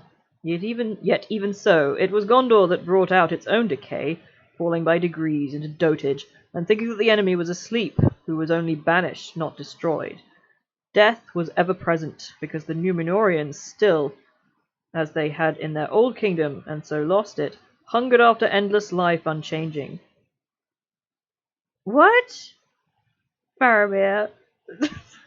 Kings made tombs more splendid than houses of the living, and counted old names in the rolls of their descent, dearer than the names of sons. Childless lords sat in aged halls musing on heraldry. In secret chambers, withered men compounded strong elixirs, or in high cold towers asked questions of the stars. And the last king of the line of Anarion had no heir. That's a crazy way to think about it. No, he's not talking about after the fall, because he's talking so the men of Numenor were settled far and wide on the shores and seaward regions of the Great Lands, and this whole bit is talking about, became enamored of the darkness and the black arts. Some were given over to folly of idleness and ease, blah blah blah. And then he says, it is not said that evil arts were ever practiced in Gondor. So they're different. They're different times. He's talking about separate places, separate things, or separate times. He's men of Numenor, now we're in Gondor. I'm talking about Gondor alone. And even though it's not said, apparently they were in their... Ugh.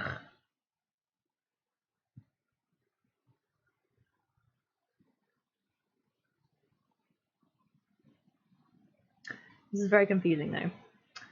Gondor brought about its own decay, falling by degrees into... Okay, again.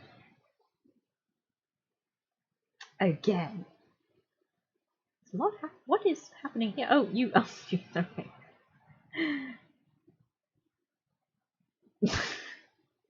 It's not after the fall. Listen, we'll okay, this one, listen.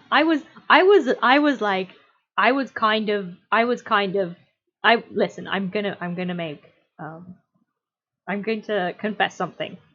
I was kind of jokingly arguing about, Sam probably kind of meant it as an insult, the Mr. thing. This one though, I will actually fist fight you about, because the men of Numenor. No.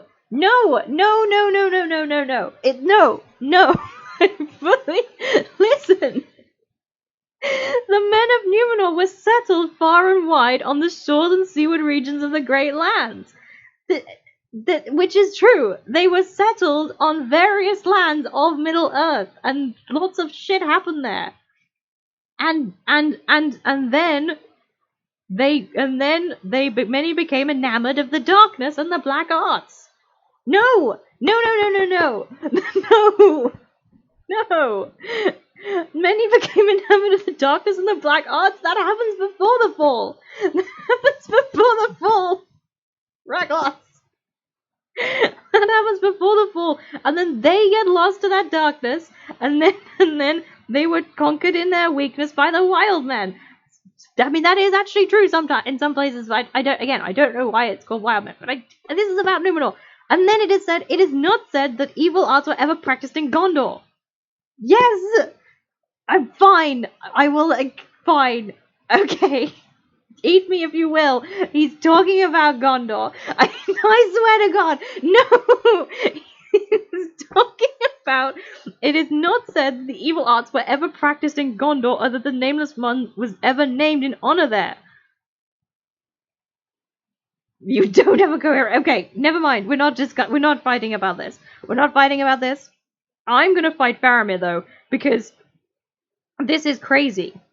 This is crazy, the things that he is saying about this. So Gondor brought out its own, it came falling by degrees into dotage and thinking the enemy was asleep, who was only banished or destroyed. When, though? When, like, yes, okay, they had to retreat from the Watch, the Black Gate, because of a plague.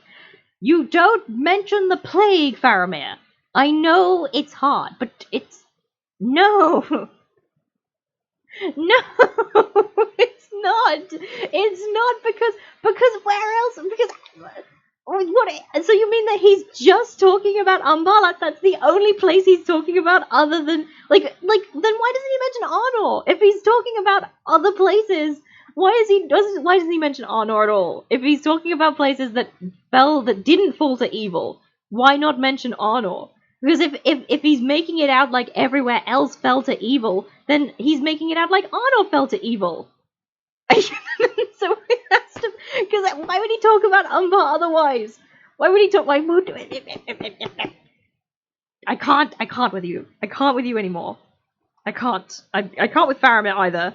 Childless lord, such an aged. Again. Okay, sorry. No, it wasn't. What are you talking about, Arnor? Where was Kaz? How dare you get me? How dare you get me to defend Arnor? How fucking dare you? Without Kaz even here, he's not even fucking here, and you have me defend Arnor. Like I could if Kaz was here, I could just fucking be quiet. Be quiet.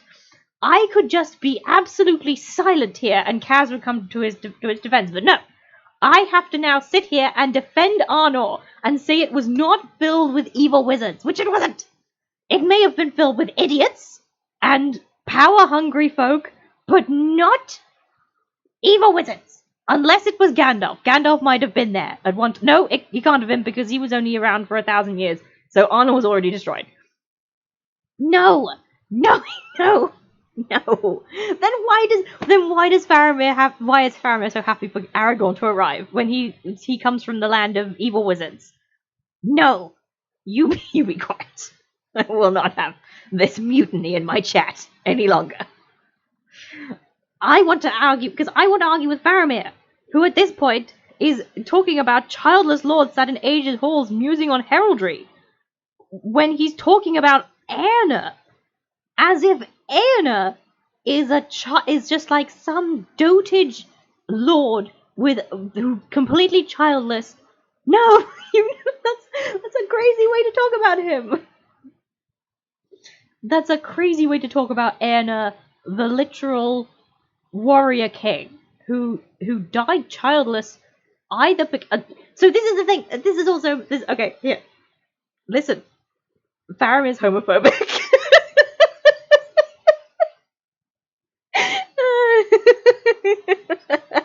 Faramir, this is the only conclusion I can come to, that he doesn't even mention Aena's name. But I think I'm just gonna take it, and I think Faramir is homophobic. This is kind of a joke, but it's also kind of not a joke. I actually think this makes sense because yes, I mean the thing is the issue is he's not wrong about kings. Some kings. The kings when Gondor was at its height. Like Atanatar. Atanatar was a fucking wild dude who literally did not care about ruling at all. And literally could just sit on his laurels and do nothing, which he did, very happily. And then his son did the same thing, Narmakil. Although Narmakil was better, because Narmakil was like, no. I also want to sit around and do nothing. I don't even want to marry anybody. But I do want the country to keep running. So I'll elect Minokar, my good nephew, to be my regent, and he can do all the ruling while I'm, pootling about writing sonnets and falling in love with lots of men. Because I do think Narmakil was also gay, and again, I think that means that Faramir must be homophobic. Is what I'm saying. But those were kings in the middle, in like the height of Gondor's reign and power. We don't get another king like that. All the rest of the kings after them they have children, and they go to war, and they fucking, oh god, I wish they wouldn't. I wish they would stop going to, Jesus, please stop going to war. In fact, all the kings of Gondor up until, like, when it started to become a major issue. Like this is a lie. Like, Faramir's lying. He's lying here. This is not what happened to Gondor. It's not how this happened. It wasn't this. It wasn't lords and thinking about heraldry. The first problem was like again. So he's dodging around the issue here. He's dodging around the issue because he must know. He must know that the reason, one of the major reasons of the decline, is because Valakar's son, no, Valakar himself, married Vidumarvi, and Eldakar was born, and Eldakar was not of the line of Numenor, and that caused a whole big shit, and that was a real problematic time. And Castamir did his thing, and we had a huge 10-year-long civil war, and lots of people died, and lots of those people were definitely Numenorians, and we lost a few territories, and it was bad. It was very bad. But, like, he has to know that's one of the, and then there was that, and then a little bit later there was Tarandor, and the plague came in and just devastated most of Gondor, and then a little bit later after that, when we were at our lowest point, because we've had plagues and problems and civil wars, and then we get to poor fucking Osterher and his valiant sons, who all went to war against the Easterlings in the Balkoth, and then it's like he had two sons. He didn't even, and he tried to leave one home. Like, he did a good job. He tried his best. Like this is not what's happened to Gondor. Faramir, my love, you're lying to these hobbits. Why are you lying to these hobbits? Faramir, why? No, shut up, stop using my slip of the tongue, I have ADHD. The Dunedain, the Dunedain got dead. That's what I mean. Stop, don't be mean. My point is, Faramir is lying. Like, this is not how Gondor went. Like, Anu was not even a very young man when he died. It wasn't like, and I mean, Anu was definitely gay, and he definitely was intending on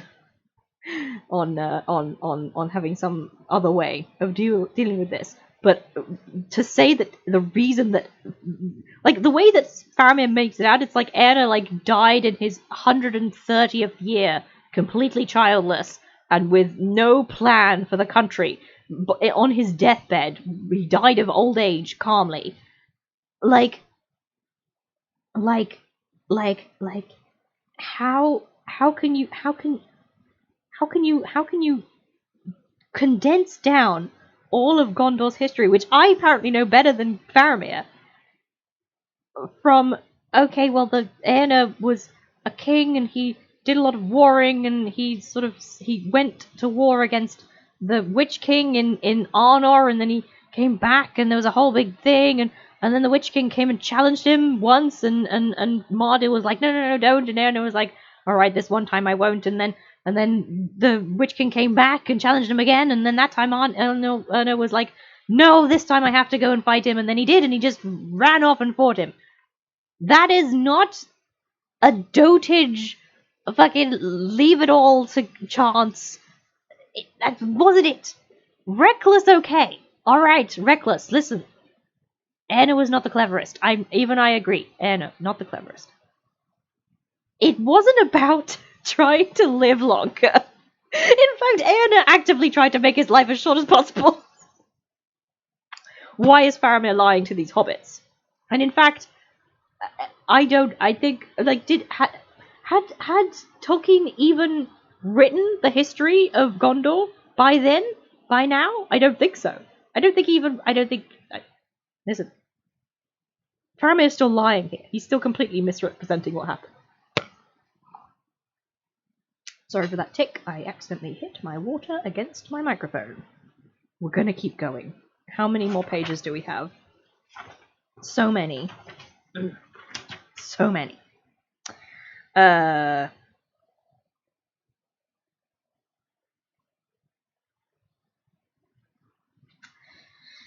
Yes, and the last line of Anarion had no heir.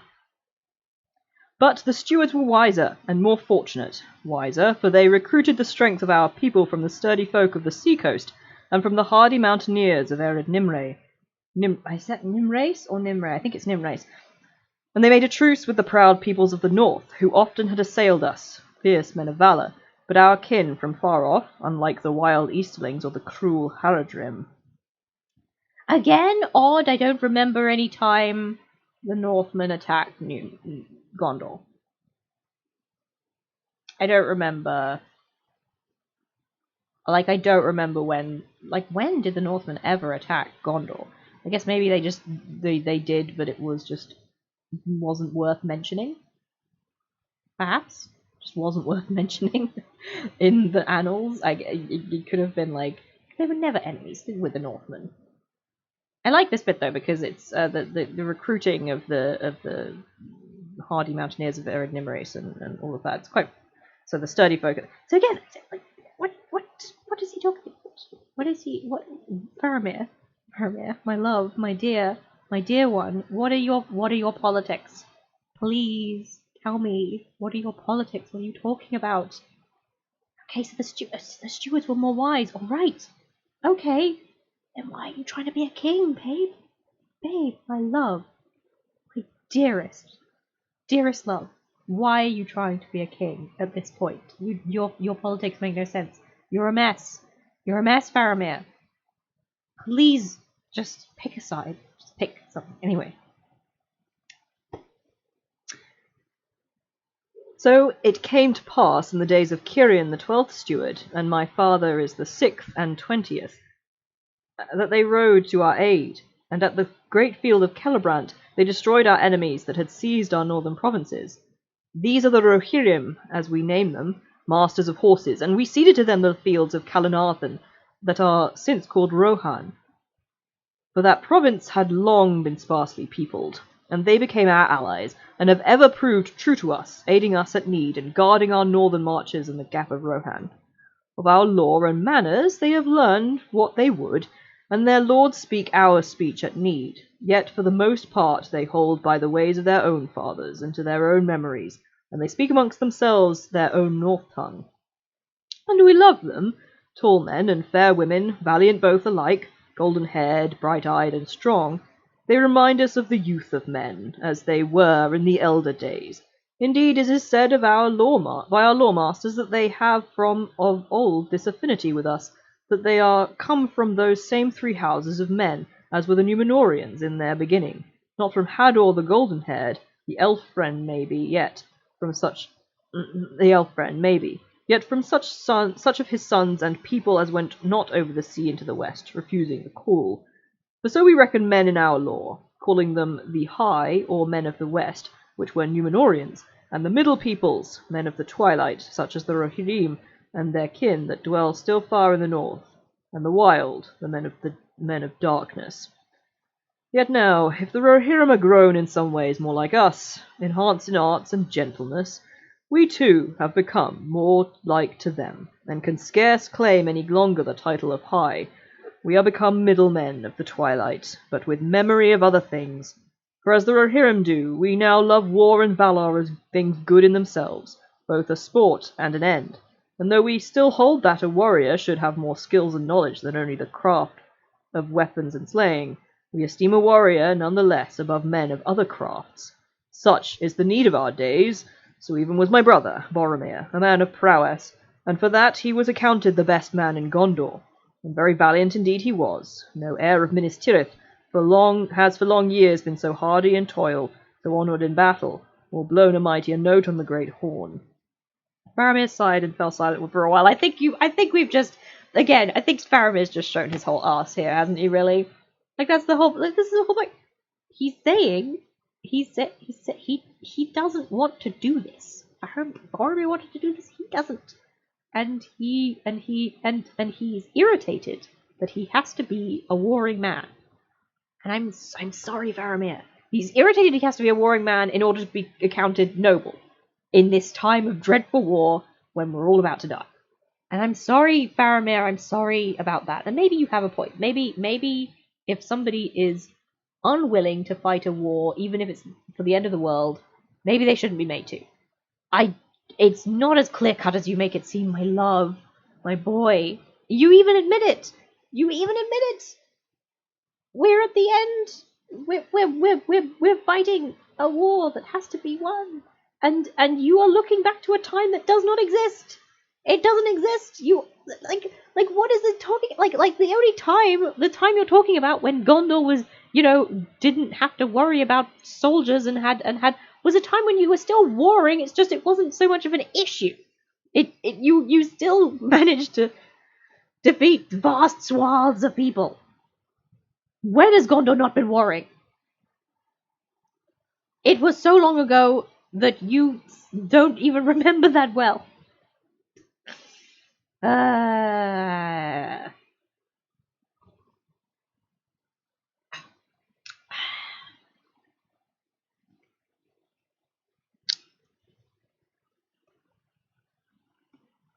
And he's irritated that Boromir just took up this mantle, and so was accounted one of the best men in Gondor, because he did it with this, with just verve, and I'm gonna say it, he just kind of did it. Yes, exactly. But that's the problem. That's Faramir's problem. They were warring before, but the time when they were warring before was a time when they were superior in war, so they didn't have to worry about it. But now they're warring because they don't have any other choice, and they're literally just defending themselves. So Faramir is making himself out to be much more noble than he's making out the times that he's idealizing much more noble than they actually were. They were warring for profit back then. Now they're warring for their lives. But when they were warring for profit, they didn't have to worry about it that much, which Faramir would much prefer. He would prefer to be in that time where some people went to war, but it didn't have to be most. Like it didn't have to be most people. Some people could decide not to, and he misses that time. And I'm sorry, Faramir. That must be difficult for you. Everyone is in the same boat. We're all depressed. Okay, none of us want to die. You realize this, Faramir? I have to be nice to him sometimes. He is still, after all, Denethor's son.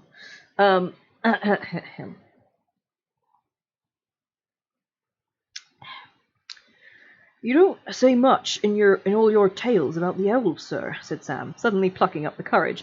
He had noted that Faramir seemed to refer to elves with reverence, and this even more than his courtesy and his food and wine had won Sam's respect and quieted his suspicions. No, indeed, Master Samwise, said Faramir, for I am not learned in elf lore, but there you touch upon another point in which we have changed, declining from Numenor to Middle-earth. For as you may know, if Mithrandir was your companion, and you have spoken with Elrond, the Edain, the fathers of the Númenóreans, fought beside the elves in the first wars, and were rewarded by the gift of the kingdom in the midst of the sea, within sight of elven home. But in Middle-earth men and elves became estranged in the days of darkness, by the arts of the enemy, and by the slow changes of time, in which each kind walked further down their sundered roads.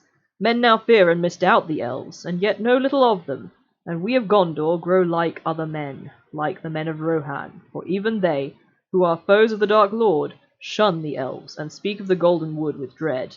Well, good reason. Exactly, honeybee. Everybody's suppressed, Faramir. Put on your big boy pants. This is the job that you want. You want to be. Listen, you could not go to war, Faramir. Actually, I need you to understand. Actually, it is not. It is within your power to not go to war. You actually don't have to do this.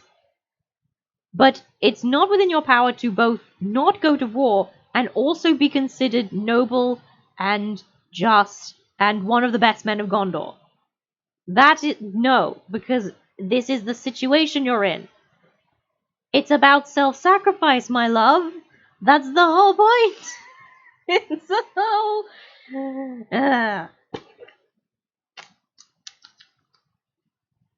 I feel a bit mean for saying that. I do know he's fighting. He's doing a good job.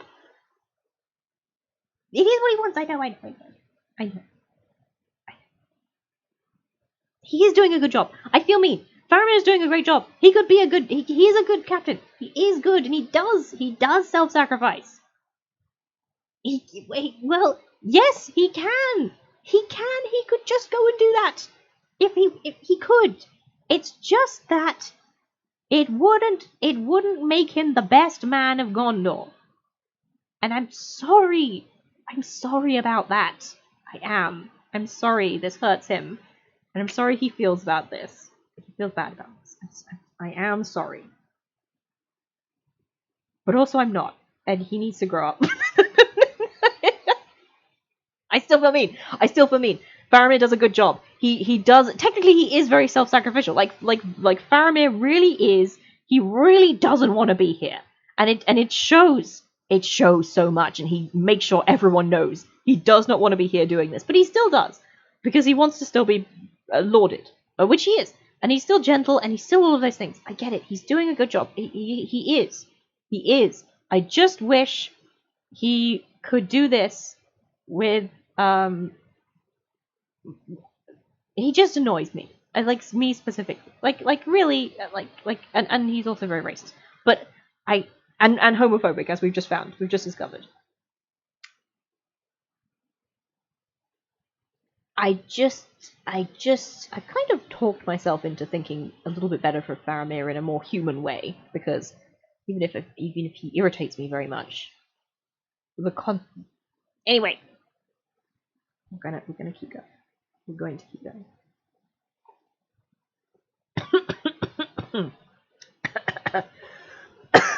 Don't mind me, I'm dying of breathing in water, which is fine.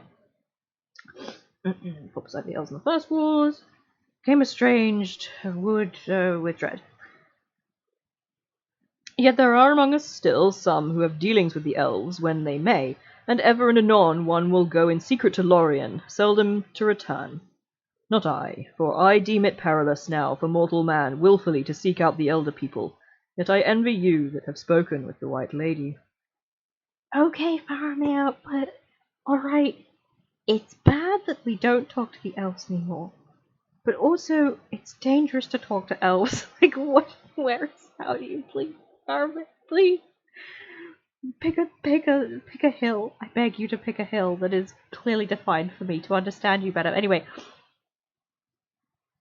"Oh, Lady of Lorien, Galadriel!" cried Sam. "You should see her, indeed you should, sir. I'm only a hobbit, and gardening's my job at home, sir, if you understand me, and I'm not much good at poetry, not at making it, a bit of comic rhyme, perhaps, now and again, you know, but not real poetry, so I can't tell you what I mean. It ought to be sung. You'd have to get Strider, Aragorn, that is, or old Mr. Bilbo for that, but I wish I could make a song about her. Beautiful she is, sir, lovely, sometimes like a great tree in flower, sometimes like a white daffodowndilly, small and slender-like, hard as diamonds, soft as moonlight, warm as sunlight, cold as frost in the stars, proud and far off as in a snowy mountain, and as merry as any lass I ever saw with daisies in her hair in springtime. But that's a lot of nonsense, and all wide of my mark." "Then she must be lovely indeed," said Faramir. "Perilously fair." I don't know about perilous," said Sam. "It strikes me that folk take their peril with them into Lorien, and finds it there because they've brought it." Oh, shut up, Sam. No, I've got to tell Sam, shut up, sorry. "But perhaps you could call her perilous, because she's so strong in herself. You could dash yourself to pieces on her, like a ship on a rock, or drown yourself, like a hobbit, in a river. But neither rock nor river would be to blame. Now, He stopped and went red in the face. "Yes, Now Boromir, you would say, said Faramir. What would you say? He took his peril with him. Yes, sir, begging your pardon, and a fine man as your brother was, if I may say so, but you've been warm on the scent for all along. Now I watched Boromir and listened to him, from Rivendell all down the road, looking after my master, if you'll understand, and not meaning any harm to Boromir, and it's my opinion that, in Lorien, he first saw clearly what I guessed sooner, what he wanted. From the moment he first saw it, he wanted the enemy's ring. Hang on, Sam.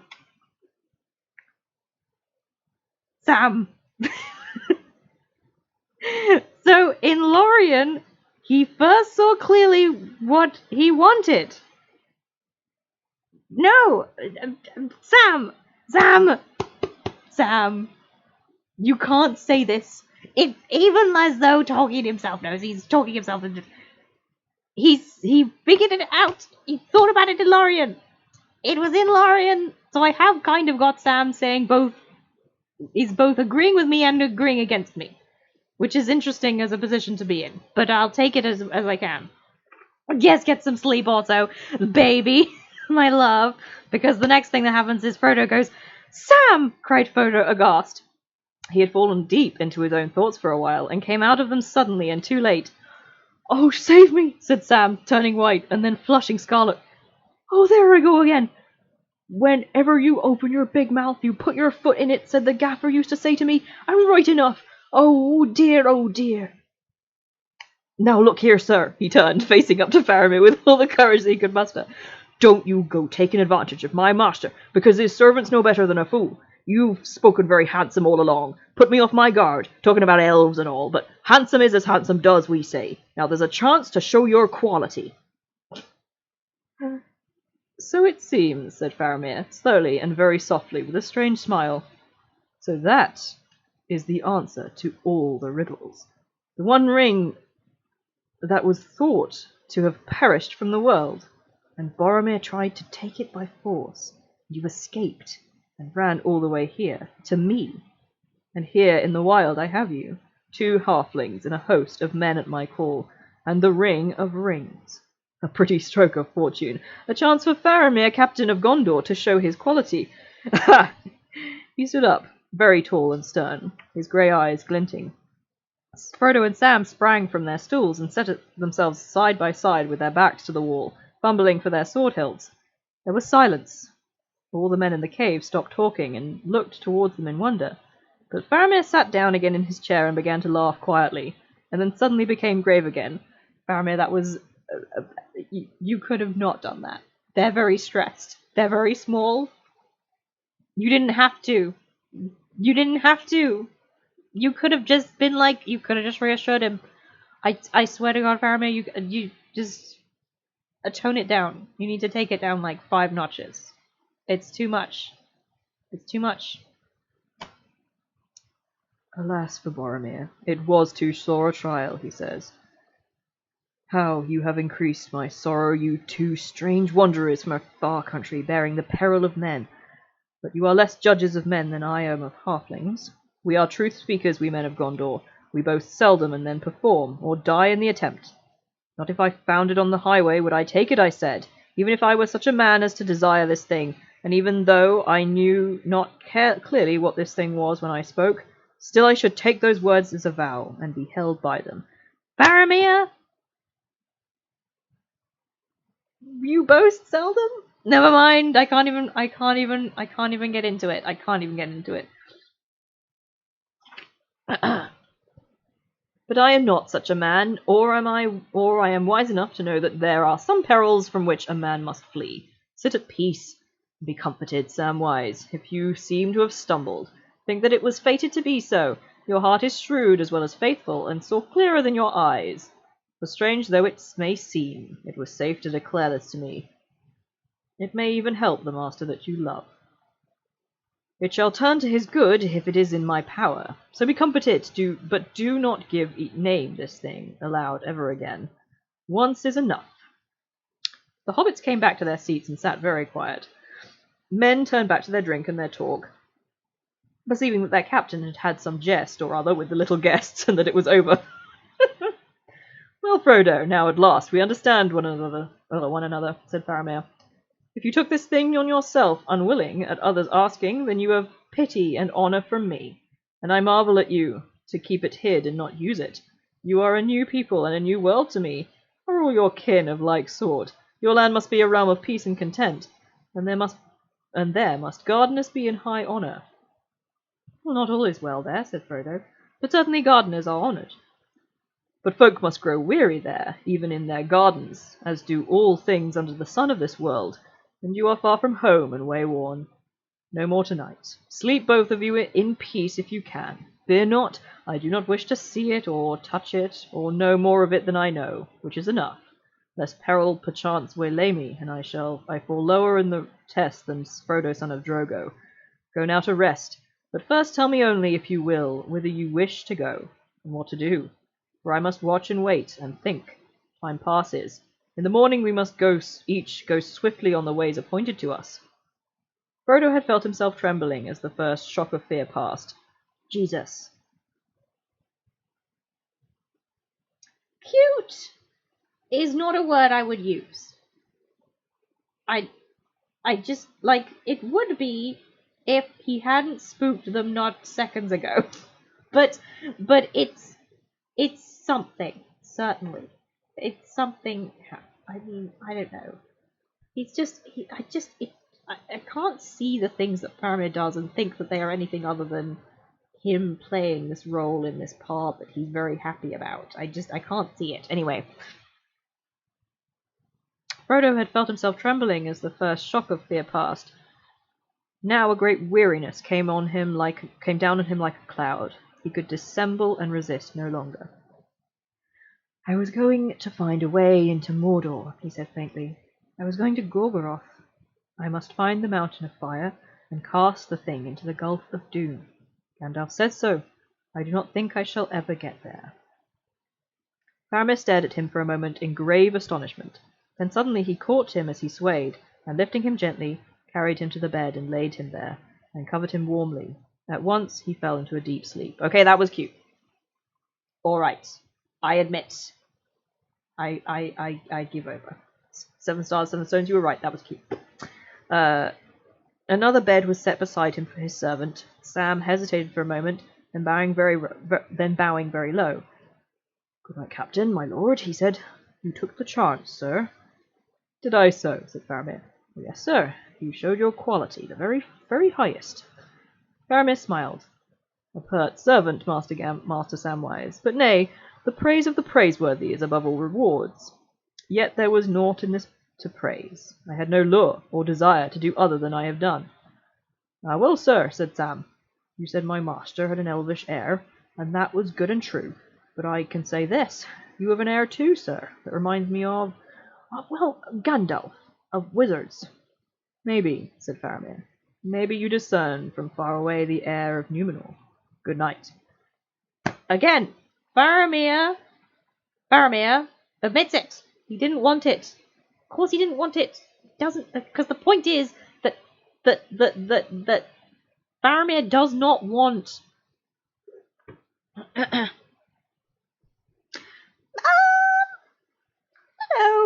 I don't. All right, fine. I'll give it to you since I've been so mean. We're at the end, so I can be nice to Faramir briefly. But nay, we can agree that Faramir has at least learned a little bit less classism than usual because of Sam. But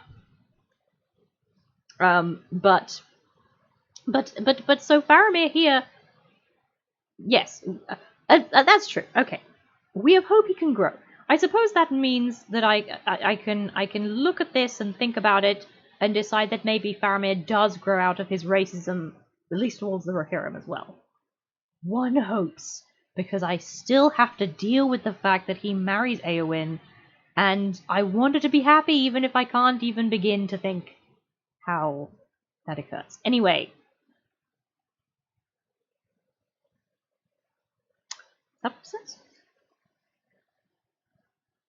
Yes, it's true. Actually, you're right. Faramir's like a wizard. No. I'm I'm a Numenorian. Stop. Just be Numenorian. How does one? Let me do a thing. Come on. Hello? Let me delete him. Thank you. Ban. Thank you. There we go. So, what was I saying? Oh yeah, so Faramir, again, just to reiterate my point. Faramir is not tempted by the ring. He's not. Because the ring can't give him anything that he wants. Which is he doesn't, the biggest thing that Faramir wants is not the continuation of Gondor, or the world as a living thing. That's not the thing he wants the most. He wants to be noble the most. That's what he wants. That's his ideal that he is going to stick to. And he would do that no matter what that takes. No matter how many people die, it doesn't matter. He's going to stick to his moral, or no, not even moral, his idealism of what he believes he should be and what is the best way of being. So the ring can't give him that, because that's entirely about, himself and the way the ring has no power there. Of course it doesn't. But I don't think that is entirely good of Faramir to be. I don't think that's good of Faramir to be. Is all I will say. We have come to the end. We've come to the end, and we are now. The next part is the Forbidden Pool. We have how many pages do we have of the Two Towers left? We have,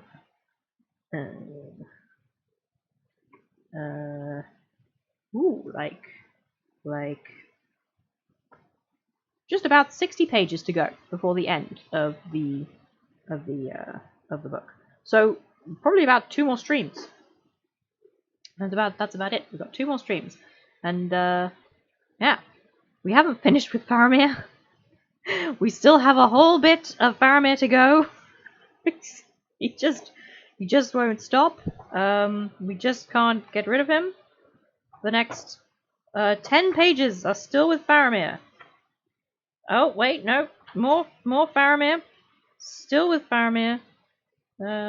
Still with Faramir. Wait, maybe not. Have we left Faramir finally?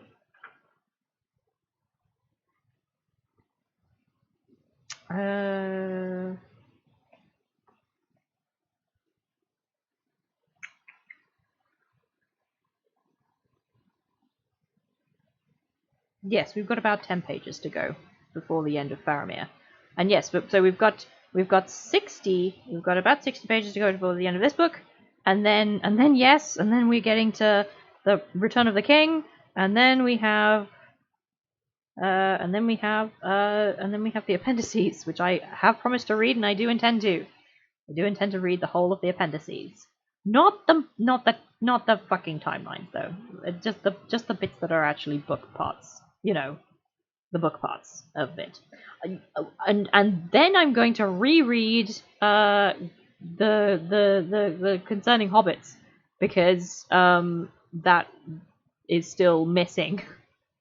That's still missing from the I will read all the kings' names, I guess. Well, I will read all the kings' names because I have opinions about every single one of them, so it won't be so boring. Yeah. Oh no, of course. I have opinions about the ones that don't have notes on them, or don't have that many notes, so I will talk about all of the kings' names. We'll get to the fucking stewards, and I will have so much to say. You've no idea. Do the appendices in the Return of the King have the stewards? They must do. They must have the stewards. Anyway. I'm glad Faramir could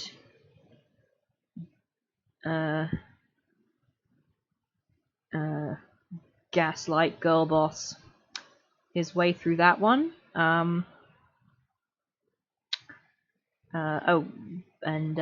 What? Gaslight girl boss. Guilt trip? No. Gaslight girl boss. What is it? Fuck.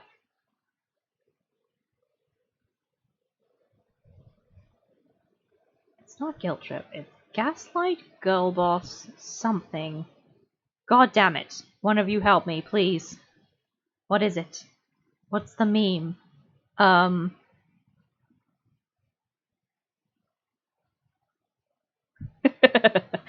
Gatekeep, thank you so much. Thank you.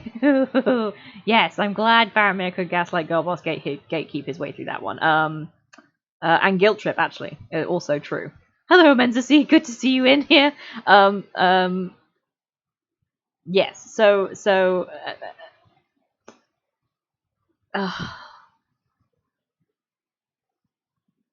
We'll discuss it even more when we get to the Return of the King. It will be discussed even more when we get to the Return of the King. But there's just so much in it. There's just so much in all the things that Faramir says, and it's just so. And I know he's like there are parts where Faramir is demonstrably wrong about the way Gondor goes and the things that will happen in Gondor. It's so wild that I'm sitting here as a person who isn't inside the world, and then Faramir, who's supposed to be of lore and who's supposed to be like a fucking scholar, and I know he's lying. He's making shit, not making shit up. He's twisting the situation to fit in with his worldview, which I think he does a lot of. I think that's something that Faramir does a lot of. He takes things and then he makes them mean something, and then okay. I need to hold this energy because we've still got at least 10 pages of Faramir to go, and we haven't even fucking got to Gollum and his abuse, which we're going to have to do. Raglos, I assume, is going to have a lot to say about the abuse that Gollum suffers in a bit. I mean, Raglos, why do you defend Faramir, who is literally abusing your boy? We can discuss whether Sam is the reason for his whatever. Until the cows come home, Faramir abuses your boy.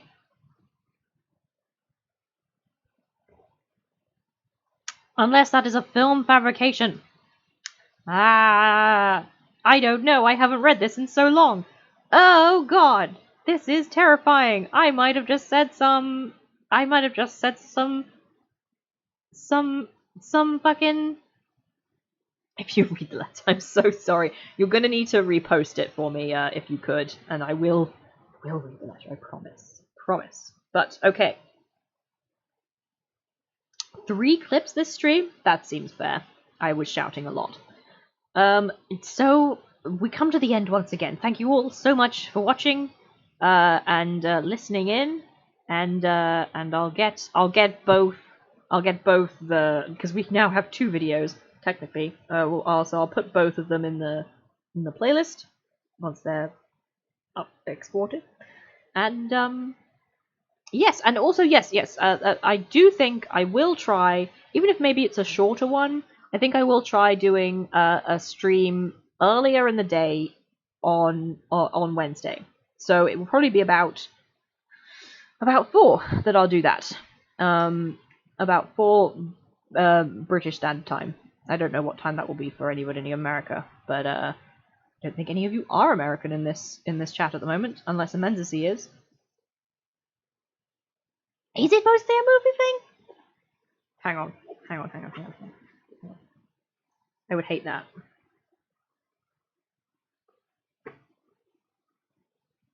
Oh, okay. All right. Well, I will get the VODs out as quickly as possible and tell you when they're out. But yes, so no, we won't do this. We won't do this. I'm not reading forward just yet. So yes.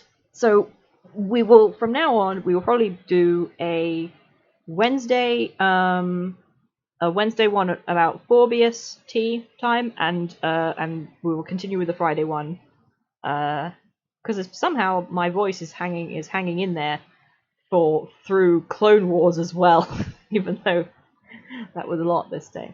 But anyway. Again, thank you all for coming. Had a great time. Love ranting about Faramir. Love arguing with Raklos. It's one of my favorite things to do. Love arguing with Kaz. Also one of my favorite things to do. and loved seeing you all be very funny in the chat. So see you Wednesday, I suppose. All right. Yeah. Bye bye.